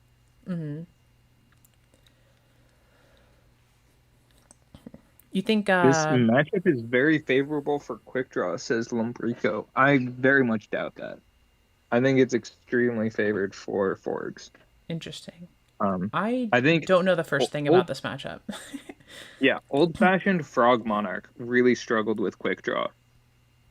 Newer, like Hero Frog kind of builds, other techier builds, especially like Raunox Diva Frog kind of list that he brought, much better into Quick Draw. And Okay. I think Forgs I is do very love favored. Titanial against things. I think it helps you against. You're not really weak to Colossal Armory. I like Titanial. Titanial into a flop lock. Yeah, that part sucks. Flop is Yeah, so good against Titanial. That's like the biggest yeah. thing. This is flop turbo. That's a good point. Lombrico says, "You'll see." You'll see. Maybe he will pull it out, but I have played this matchup enough to know that it is not Quick Draw favored. This is the kind of start that GGBO wants, though, right? The Titanial on board, the thinned out, having a debris target already set up. Yeah, I This is a like very debris solid so much opening. against it. Debris is so nice against frogs. I think generally. Yeah, yeah. The Black Rose and making the dupes miss timing when you Yes. use Dandy Yeah. is so important for this matchup not being completely unplayable. Yeah. I think the second effect of Black Rose matters a lot. That's something they actually have to Yeah. worry about. Because, like, there's a lot of situations where I'll go late game and, like, they can't put anything in defense, which is very funny. Yeah. It They actually can't. comes up on both sides. Yeah. That's a good point, yeah. Because the Forks Yeah. can make Black Rose very easily as well, and they play Dandy, and you have tokens constantly. So, it's a good point. Yes. Yep. I didn't leave it to be fair. Maybe the misclick there, I missed it. Yeah, I think he sent a card and then while still in deck sent another and then Gotcha. put one back. Yeah, so I think it was just the wrong send first. Yeah. I've definitely been in the viewing deck screen and like clicked one row below or something. Yeah, it happens. So yeah, the flop could happen here. We could do dupe flop, but I think we're probably just going dupe. Yeah, it could be a soft lock even here, depending on what else he has. I think hard lock is most likely. Yeah. Is there anything you can do? You could make a drill that would start applying pressure, which would be helpful. Yeah, see, it's really awkward for GGBO to push, Yeah. right? Because a Black Rose option isn't really there at the moment. Right. Caius, you don't have the tribute fodder for. It could be like a set a monster this turn into a Yeah. Caius next turn. A Raiko would actually be really solid here. Yeah. do think a Raikou would be solid. You could also, I wonder if there's a way to do something with the hero engine. Any kind of future fusion shenanigans, perhaps? Don't know. Like a Future Fusion, normal Stratos, add Plasma Yeah, out the lock really well, because then you have a Plasma plus Titanial. Titanial combo Yeah. that's really hard to deal with. And you have the Future Fusion body coming in a few turns. That might be, yeah, one of the best combos to have here.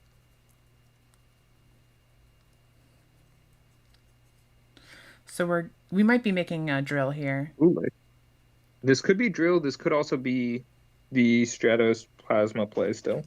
I agree.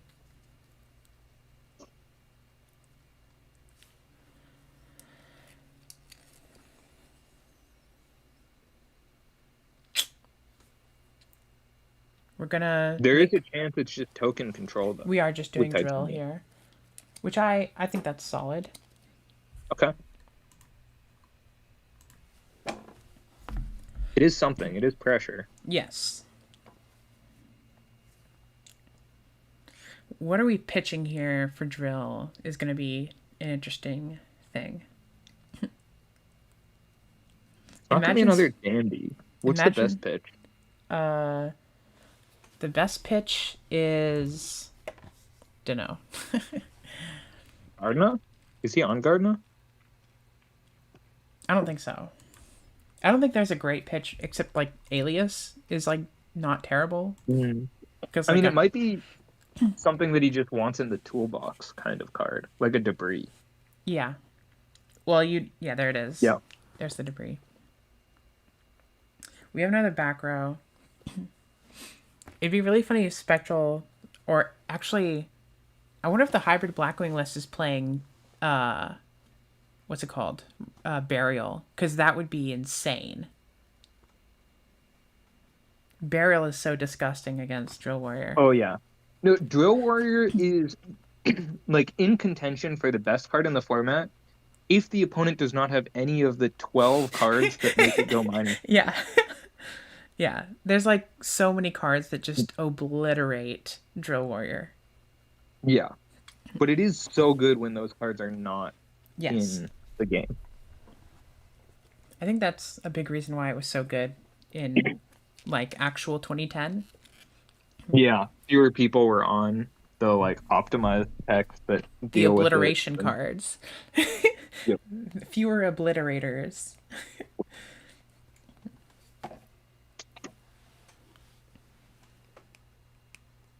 I think it's really cool that Compulse is like extremely common to see in the main deck, especially in Machina decks in this current meta. Yeah. Compulse has gone very hard. Big card for a lot of matchups. I love that panelist. It's probably my favorite list. Yeah. And I You gotta love, try it out at some point. I think Quick Draw and Ronok's Diva Frogs list are also both really, really cool. And of course, Yep. zombies. It's just an Yeah, awesome so many tournament. interesting tops. Yeah. Okay, Yeah, would this you is get the uni? the uni's really good here. We're going for swap bounce to hand. Or are we trying to pop this token? We are trying to pop the token. Yeah. You have to pop the token before the uni swings.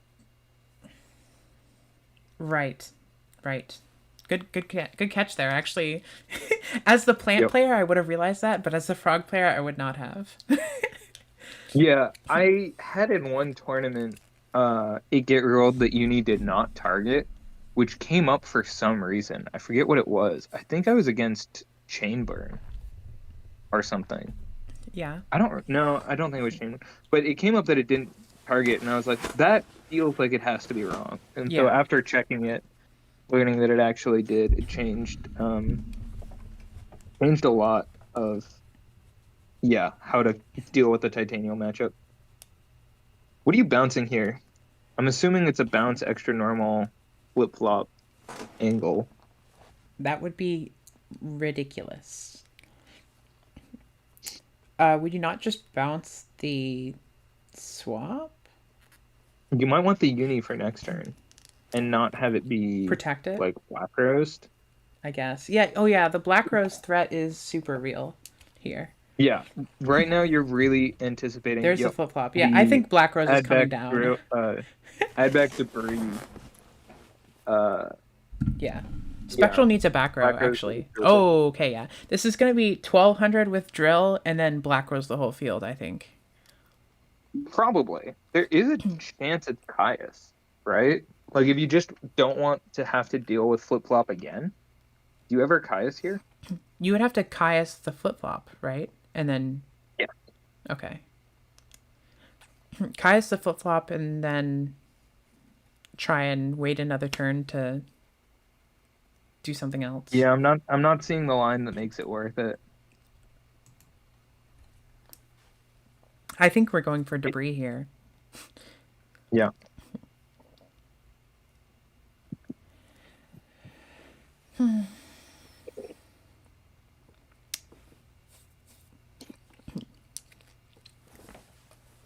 Yeah, chess. A lot of the era accurate cards just don't say target on them because I don't think they ever intended for there to be cards that like have non-targeting singular whatever effects like Shureg non-targeting banish. I don't think they ever envisioned that when they were first writing the effects back in 2007 or whatever. Um, kind of, right? I mean, Well, like, like I think like is your smashing ground? that's not the same at all. Why not? That card like obviously does not target. I'm thinking about cards like the closest thing to a non-targeting effect in the modern way would be like Ill Blood or Red Med, but those only don't target because they can hit from multiple places, I think. I mean, also like Stratos pop back row, flip flop, right? Yeah, but Things those that ones count like on check on resolution. resolution how many they're gonna pop a lot of times. Yeah, So which makes sense. I don't know. I feel like those into the smashing ground fissure kind of stuff into like actual just non-targeting is like a pretty smooth line. I just don't see it that way. I see Right. those as So like a totally different category compared to the cards that are like, I'm going to banish exactly one card, but I'm not going to tell you which one until we're resolving. yeah. Yep. Drill against the world right now. It is. But drill can add back some neat stuff. Yeah. It probably is gonna I don't know. Dandy loop or something? I'd be worried about Spectral ever finding a back row. They do play some like discard traps, right? I'm not crazy. Um Sometimes. At least in the side. It's tough.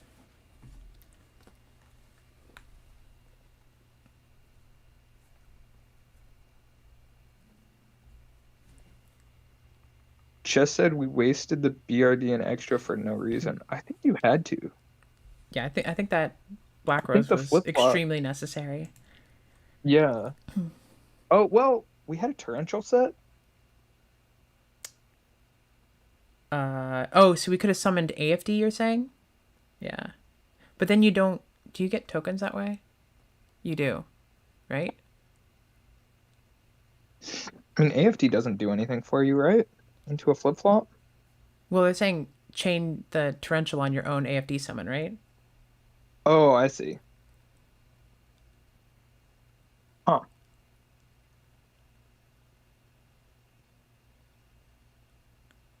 Yeah, that's interesting. Yeah, the torrential being set does change the calculus a bit. I missed that.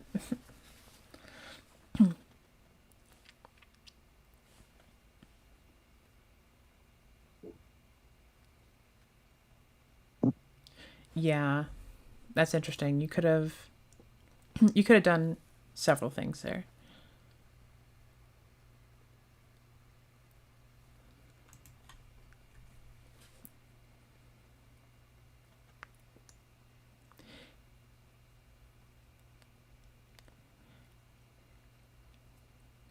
We're setting a card. That's wild. Do you get Kai's here?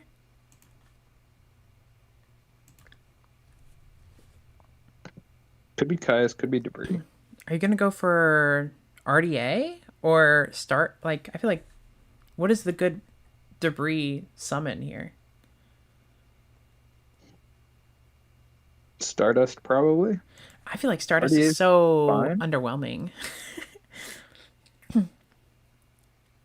Yeah, Stardust feels so underwhelming against Forks to me.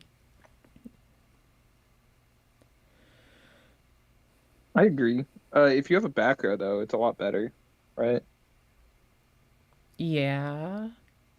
Depends on the back row too. If you have something that Stardust can chain to, it's way better. I love that. I love when you have like Stardust set like bottomless or Stardust set MST or something like that. Yeah, MST's not great here. Right. In this specific Um, situation, it's with not as nothing to good. target. But yeah. Yeah.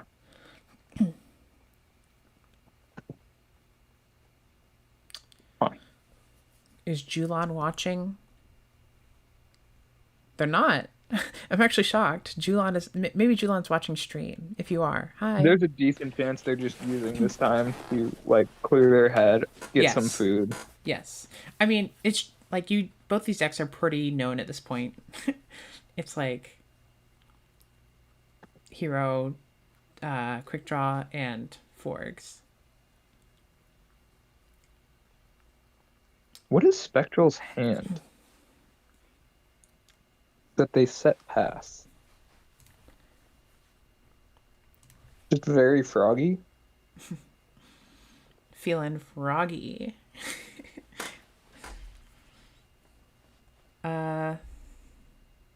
So we're gonna hit for 12. This is where second flip flop goes insane. This would be the most disgusting second flip flop of all time. I've toyed with second flip flop, second uni a Are we lot gonna add because it's back flip flop? unfortunate. That'd be really funny. Add back flip flop. Decent man. It is a good way to stabilize in this kind of game state where you haven't found your Fishborg, and so you just sort of, and you haven't found any avarices, so you're just doing the frog things as you run out of resources. Plasma. That's cool. That's cool to have engrave as a resource. It is. That seems really helpful. I'm kind of could is it possible to colossal armory here with 6 cards in hand? Yes. Yeah. If you're not on Beals, Colossal is 3 cards, Armory Arm is 3 cards.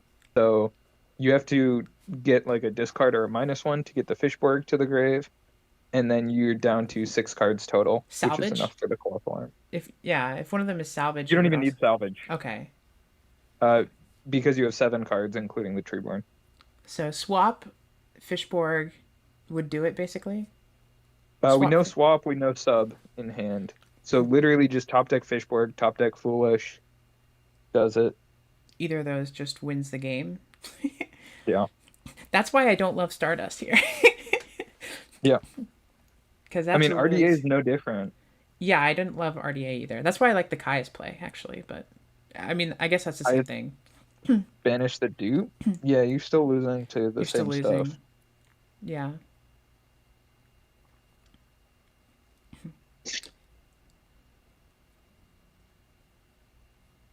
Might be let's worth see. Sorry, I'm immature. doing the thinking back every time. Oh, gotcha. I'm like, what is going on? Okay, we're swap. Oh, there it is. That's game, right? It could be that Spectral doesn't have the resources in deck. There is that possibility. Okay. Like no Beelzefrog?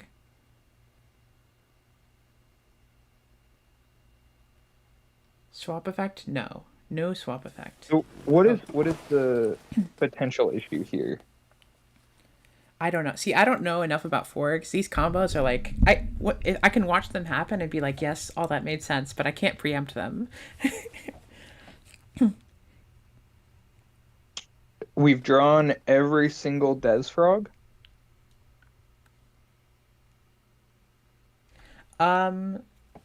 Oh, Neodatalus? That's and we have a. Dandy. Oh, this is got to be game, right? We have sub in hand. Yeah. Okay, this has to be game. Um, I don't think Dimitri, you don't have a ruler's invite for this season, correct? I do not know. There weren't that many. They're mostly in-person events that you could get them, Yeah, right? I wasn't able to make most of the in-person ones. I've only been able to do two of the tournaments, Yeah, and one I brought there it DRF to, is. the other was this one. Xed. What is this? Ryziel Xed? Oh, extra normal. I'm like, what is Xed? Yeah. Um, so that as a Lucas abbreviation would be what? Enorm? Yeah, it would be. It would be enorm. Uh, but yeah, I don't. Do you know if Fishborg Blaster, if the restriction on synchro summons works like debris, where it can't get negated because it's a condition, or does it work like Vayu, where it's an effect that can get negated? It cannot get negated, Okay, is my so it's a understanding. debris one. It's a condition. Yeah. Yeah, otherwise you'd have some interesting junk synchron lines with it, and I don't think you can do those. Yeah, I think summoning the plasma rather than doing some stuff might have worked. We had the tokens for it, right?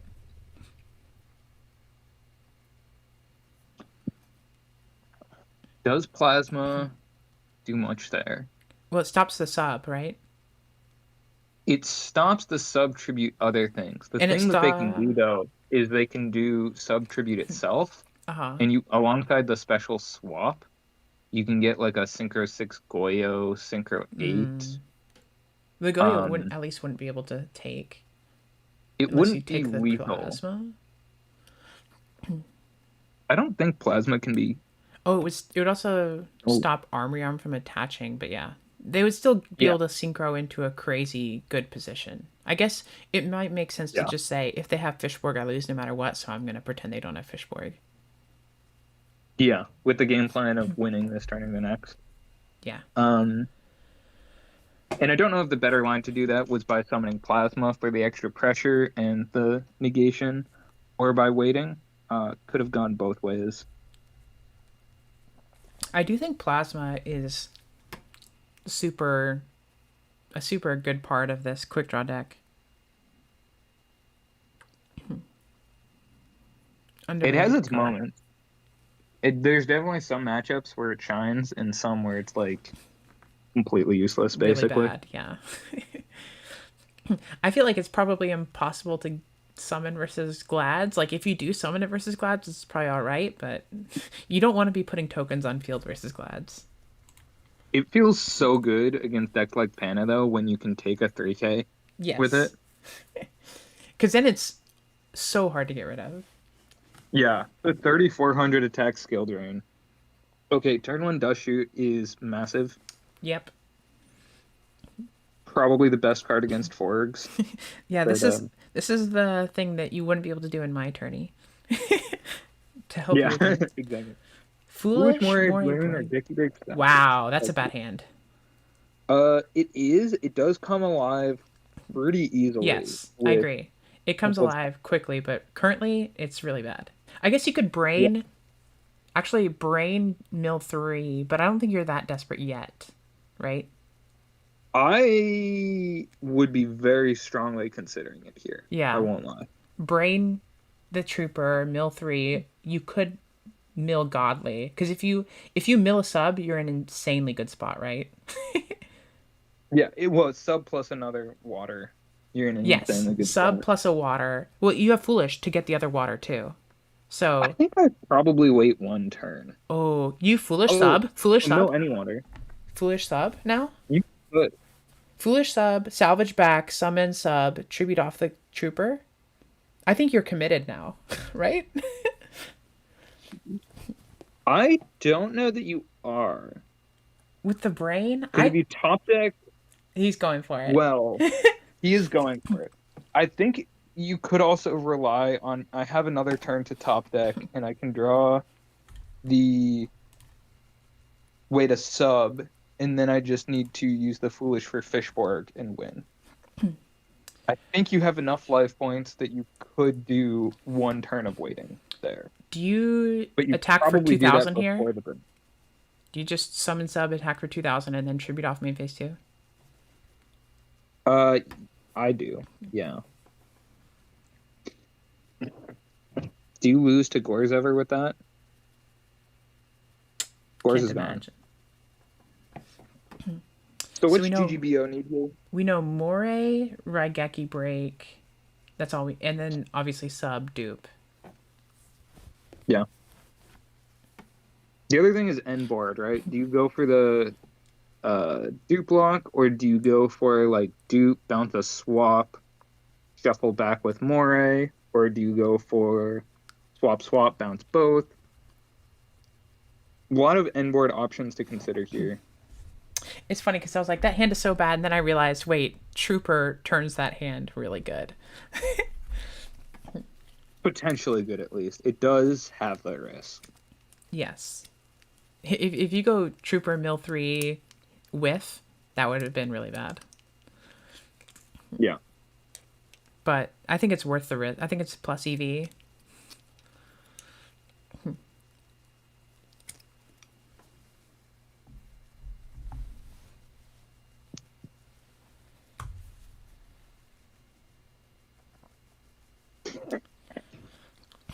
So GGBO didn't have Dandy quick draw turn one, it looks like, unless he's just holding it, which is plausible.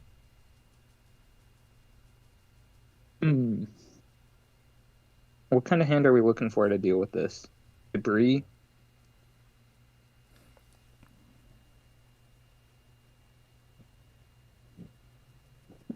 Debris for Card Trooper is so nice, by the way.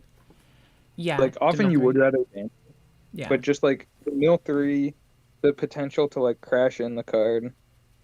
Oh. Interesting. Swamp, dupe, and attack, bounce the sub. If you don't have more sub access.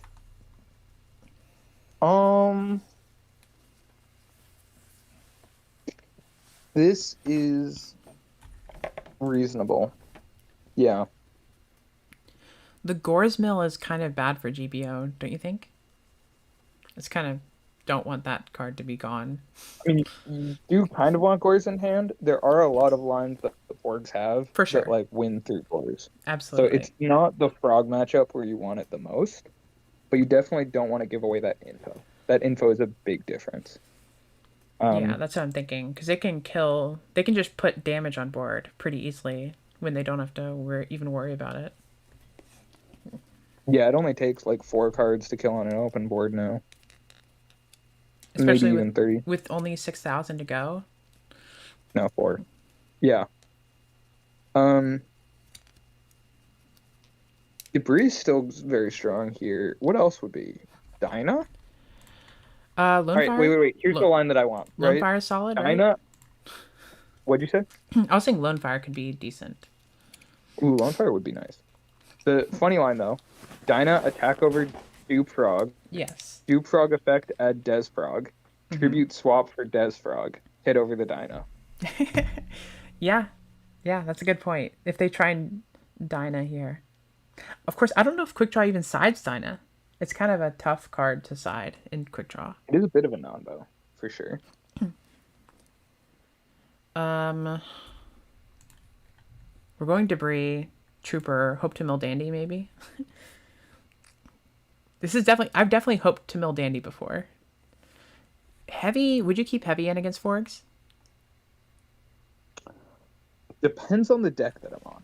If I'm expecting them to be siding in all of their back row stuff, yes, I would. Because there's a lot of non-chainables there, and they really need that removal to deal with my hateful card. Are you making Iron Chain?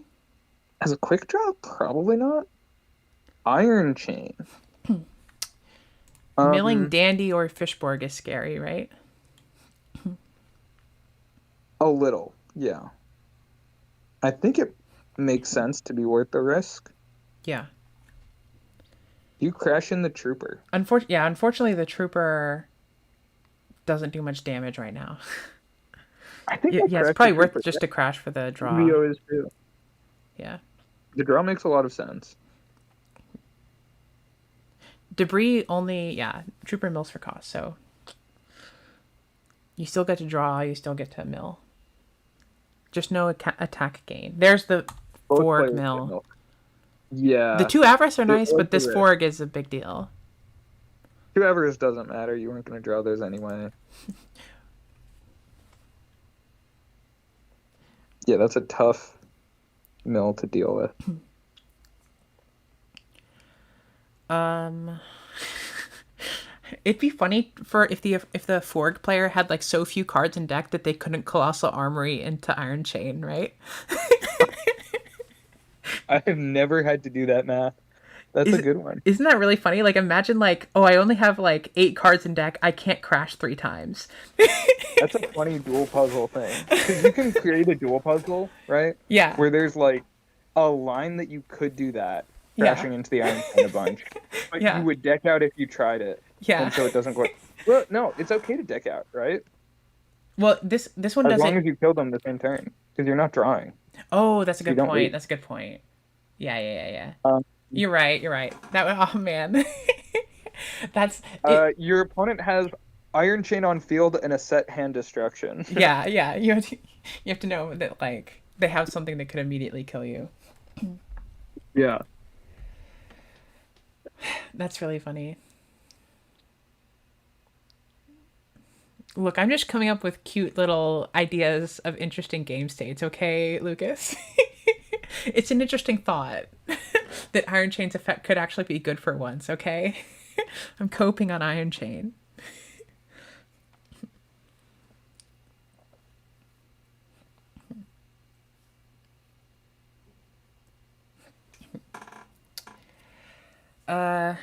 Let's see. We're gonna make formula synchron.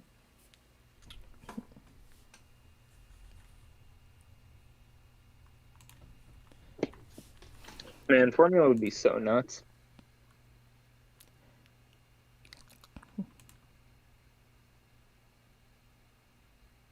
I can't believe they thought that card was okay. That's wild. Like, it is a cool card, and it's not insanely broken at 1. But, like, imagine following up the, like, Vishborg Substitute format and being like, what we need now is a Synchro 2 that pluses. Yeah. You can climb through it. It's also a quick synchro, by the way. Yeah.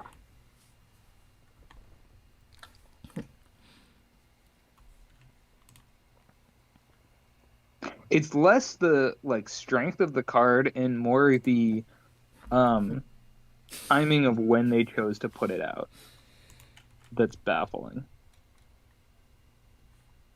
Mm-hmm.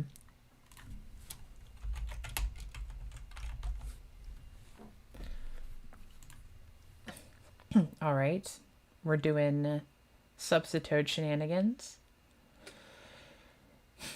Are we just making dupe flop or something?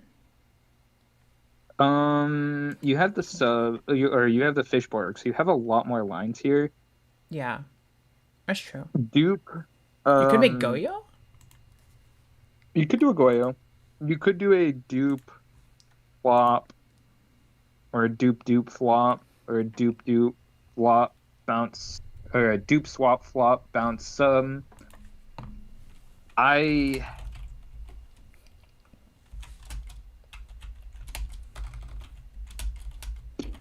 think I would want to play around like discard trap. Heavy and MST still in from GGBO. Interesting. Yeah, it's true. The Iron Chain effect was good, but for Spectral. I will say, I think Iron Chain's effect is like objectively really bad, but I think it gets a little bit overrated how damaging it can be in a lot of game states. Because a lot of times you're just like, a 2500 beater is actually worth the downside sometimes. Yeah, it is sometimes worth the downsides in that you need to do it, but there are so many cases I have seen Yes. of Iron Chain losing the game. And For sure. I have seen it win the game like once from its effect. No, no, no. The effect is always bad, but sometimes the effect is a little bit neutral. You know, like sometimes the effect like mills like nothing big and you get some info and it's like, well, I survived a turn without giving them away the game by the mills. And in those cases, the It feels 25 like is solid. every clue. I Yeah. have seen it mill every clue, Yeah, and that's good. That info, massive. for sure. Mill BrainCon or Gores has happened a fair amount. Right. I've also made like blizzards and I'm like, okay, that's nice. Oh yeah, yeah. So we're more Okay, we in finally resolved the deaths. Moray. Do This we is the do wrong we still line, I know about think. a Raigeki break in hand? No, no, no. That here it is. Oh no, that got milled. Did it? Did this Raigeki It break did get not get used? mill. It got used. Mill was Fishborg double Avarice. Right, right, right. Yeah, it's best when it crashes into another 2500 attacker. I don't think I would have taken that line. That seems. This line seems like it loses to a discard trap from GGBO, which he was definitely putting in his range.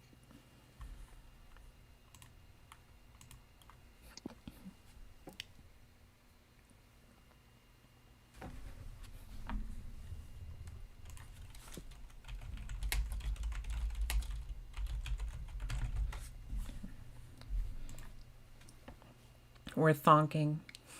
We're gonna have a think heavy finals too, I think. Yep.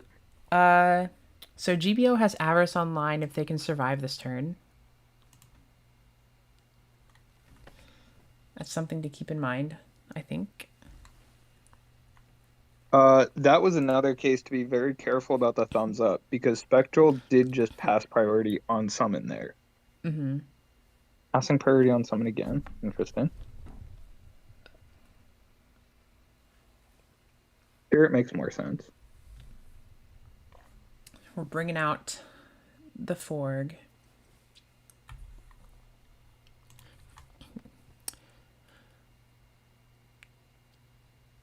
I agree. I think Orient Dragon would be really cool in Edison, actually. It feels like an Orient appropriate Dragon. power level for Edison, honestly. As a debris lover, you would. Yes. I mean, I also think that there should be like a level 5 debris target that's like 2000 vanilla dragon. Yeah, that would be reasonable. I think Orient is a lot more significant, right? Yeah, but I mean, when you have Goyo and Brio as 6s, why can't there be an Orient dragon? I don't feel like we need a better six pool in Edison. That's not where we've been lacking. I think we do. Maybe it should only be able to be summoned by dragon tuners, huh? How about that? Okay, so not Orient Dragon. Yeah. I'm just gonna dream over here. Debris would so get played in Frogs if Orient Dragon was in. Yeah, Debris would probably get played in a lot of decks, actually. Like any Raikou deck would play Debris, maybe. Oh god. Yeah. HRC, Debris. Yeah. What are we going for here? Some sort of lethal.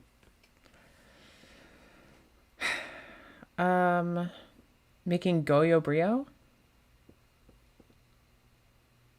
Looks like it. Pitch here? Do you have... The Gores is engraved, like we were talking about earlier. It mattered. Spectral wins. That Gores being milled did matter, I think. Because I don't think you go... I mean, having the You Goyo... might have to go for that. The Goyo is fine, I guess. Because you can still steal the Yeah. Gores if they drop it, so maybe not. Yeah, it's a pretty fine line into Gores, and Yeah. you often with the deck have to take your chance into Gores when you have it. Uh-huh. If things are going right, you can play around Gores, but once things start going a little wrong, usually you have to concede that they will be able to Gores me and stabilize. Mm-hmm. All right, everybody, you ready for our finals? Grand finals. Deck Devastators 9. I forgot to say this, but we will have a first-time champion. That's pretty cool. They will be the 8th champion because we have one 2-time champion. Who are people rooting for in finals? Rooting for Julan on Hybrid Blackwing, or are you rooting for Spectral on Forgs? I wonder if there's going to be a little break here, if they're just going to go right into it. GBO in chat. Congrats on top four, GBO. Yeah, I am curious. You say you fucked up. I'm curious where you did. Why won't it let me go in here?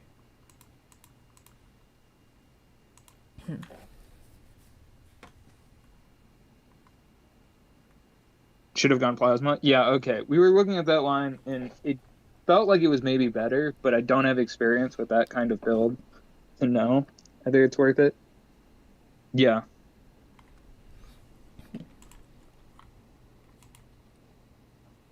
Plasma would have at least, made the Colossal Arm not kill you, made the Fishborg off the top not lethal, turned it into an even back and forth. Why won't it let me click on this? Let me click. And I think the Plasma also would have been a faster clock to give them fewer turns. To I can be the trusted indie. with joining Edison. Of all the things to need to ask to be trusted with, that is so far down the list. Back phase, yeah, GBO did lose. Just barely. Well, Finals is finals, I Forge should say, against or Hybrid semifinals. Blackwing.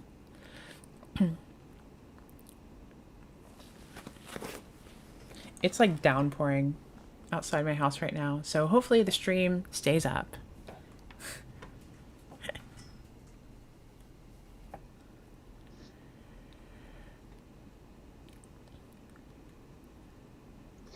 I think people fear Gores too much against Forgs. Like, Gores is fucking broken in Forgs, but they have so many insane top decks that you can almost never afford to give them that respect. Oh yeah, for sure. GBO, you got a deck profile. Yeah, I want to, honestly, yeah, I want to, it's going to be a great top 16 deck list video, because we got 2 zombie lists that are doing something different. An awesome Machina Ancient Gear list. We have Quick Draw, multiple types of frogs, because we have Diva Frog, Forgs, maybe Dream Frog too, and Hero Frog, I think. We might have had 4 different kinds of frogs, actually. Then we have multiple kinds of bird decks. I don't think, we might not have had a single repeat, actually. I think every deck might have been, like, different in some significant way. But there might have been some duplicate, but there were a lot of decks that were meaningfully distinct. I think in top 16 there's definitely some overlap, but in top 8 there might be really distinct.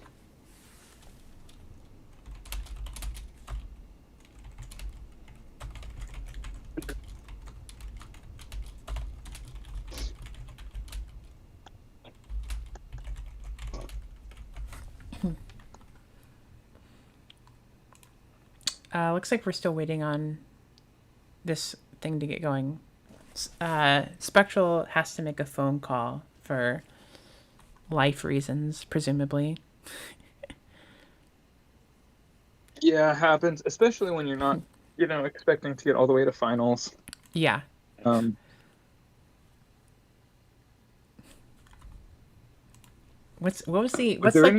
there like a meme about like meeting went well? I think that's a meme in the retro Yu-Gi-Oh space. I don't know that one. Was there any spice yesterday in the early rounds that you were hoping would top that didn't quite get there? Let's see. Well, I was kind of hoping for Amaryllis to make top 16. Okay. Anything spicy? There was a cool like frog Gear Town deck. That was pretty cool. But honestly, it wasn't early rounds, but I wanted Ritual Fairy to make it because I like Ritual Fairies a lot. I think that deck is really good. Yeah, it's cool. Those are probably my main wishes, I guess. But most of the decks I wanted, like I think Ronok's deck with it's Dragon Ice, right? That was awesome. There Dragonite. was, I forgot, there Big was actually, Dragonite fan. there was a deck that was X2 going into round 8 that was Monster Mash. That was really cool. Really? There was a Do you Monster know who Mash. it was? No, I don't remember. There was a Okay. Monster Mash deck that did really well.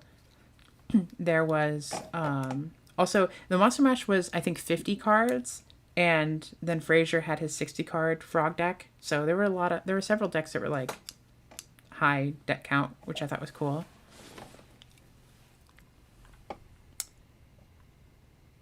Yeah, that's sick. Is Julon German? I see a German flag in the chat. I actually don't know the nationalities of these players. Usually we get a lot of Europeans doing well in the deck devs, though. I feel like that's like been a theme in all of them. The Europeans never miss round 1 sleeping in. There's always someone who misses sleeping in, for sure. Dragon Turbo made top 16, though. Yeah, Hydro Pump. Hydro Pump made top 16 with Dragon Turbo. Congrats, Hydro. I wanted to get to see that one. I think we saw a tiny bit of it in Swiss. It was I think Dragon Turbo versus Forgs went kind of long, and we got to see that at the end of one of the rounds. Yeah, Dragon Turbo matches tend to be pretty fast, but every once in a while they have just an absolute slog for some reason. Yes.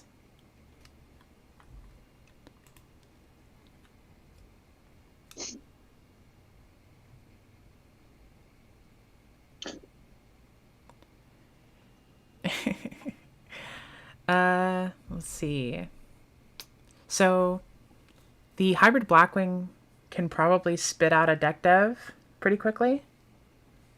Do we know if they're on main deck dev? I don't know personally. I don't know if we saw I it. have not seen it. Yeah. So if they're not main decking the deck dev, game 1 becomes extremely Forg's favored. So I see game 2 and game 3 being where like Julon likely needs to heavy side and be like very prepared and hope to not get sacked by Heavy Storm.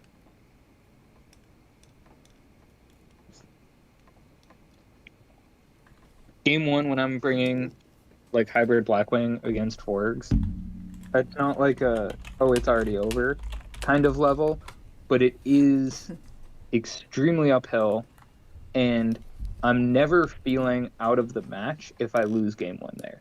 I'm not even feeling behind on the match really because it's expected. Mm-hmm. It's interesting that Forgs has... I mean, I think this was like... A lot of people expected that Edison format would reach a point where Forgs became super strong, and I think a lot of them maybe overstated that, at least to this point, where it seemed like Forgs were going to be like the tier 0 deck of this format, but it is interesting that, you know, considering this is the exact same ban list where we had Frog FTK win Worlds, just not the same card pool. But we're into the match now. Grand Finals, Deck Devastators 9.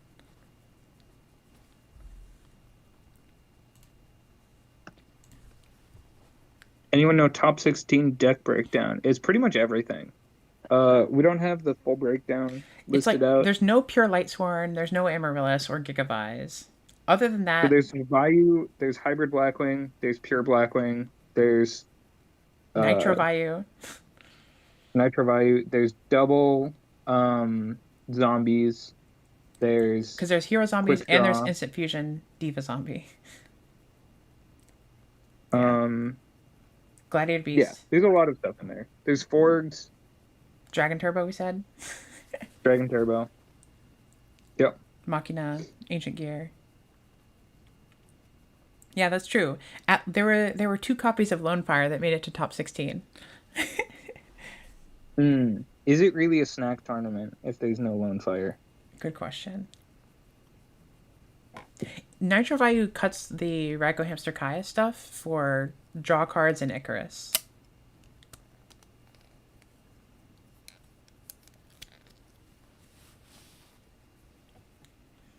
This looks like a pretty good open for Fishborg frogs.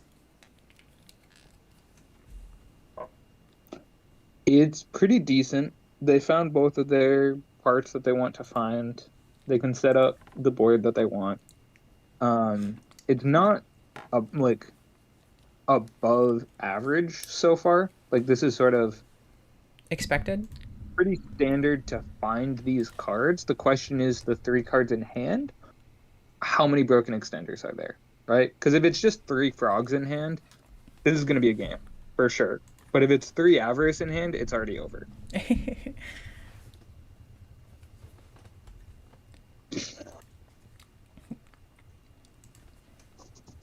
I'm wondering what board he goes for. It will tell us a lot about his hand, what Yeah. board he goes for.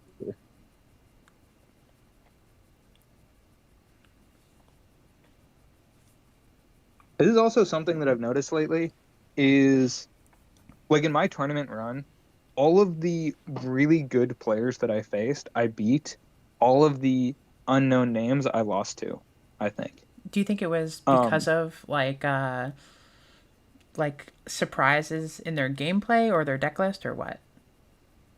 It was partially because I was playing a deck, Hero Frogs, that is very good against the meta, Uh-huh. especially my build of it. Yeah. Against Hero Frog, Blackwing, and Vayu, I think I'm favored into all 3 of those by a lot. But the other thing is top players, I feel like are much more readable Yeah. because they know what the right play is, and they know what the right play is to like play around what people will generally assume for reads. You know, like if you Yeah. dust shoot them, they know which card is expected to be set, and they know whether or not it's actually right to set that card or to set something else instead. Right. And so you can read that. Whereas a player that's like slightly worse, maybe sometimes bluff sets the heavy, maybe sometimes doesn't. You don't really get that read as easily. Yeah. So here, I think in the same way, right? Knowing that Spectral is pretty good with the deck, Ooh. we will be able to glean a lot of hand info simply by knowing that he will probably be doing good choices Right. here. I think that's something that comes up with like poker, where there are certain players that are really good at dealing with like the high variance people off the street, and so they're pretty good at the poker Yeah. tournaments, like World Series of Poker. But I think there are also, or maybe this is backwards, but then there's other people who are good at like cash games or something. So there's like different types Yeah. of poker Yeah. players who are good against different populations of players depending on skill level and like predictability. That makes sense. Sort of exploitative gameplay. Right. Goes for the Stardust turn 1 because he had the Dandy in hand. So, yeah, Dandy's one of those broken cards for sure to open. 2 Des Frog in graveyard. 1 came from the hand. I think if it's just Dandy as the only extender in hand, you're not supposed to make the Stardust here. So I imagine that there's another plus somewhere. Interesting. Use We're the going to end sub. here. Do you think there's more gas in hand or what? We only put 1 sub into grave, possibly playing around Soul Release. I think there's a decent Not in chance turn of an one, aberration right? here. Or game one, you're not playing World Soul Release, right? Oh, this is game 1. Yeah, sorry, I forgot we were on a new set now. Yeah, Against it's all good. hybrid. Okay. Mm,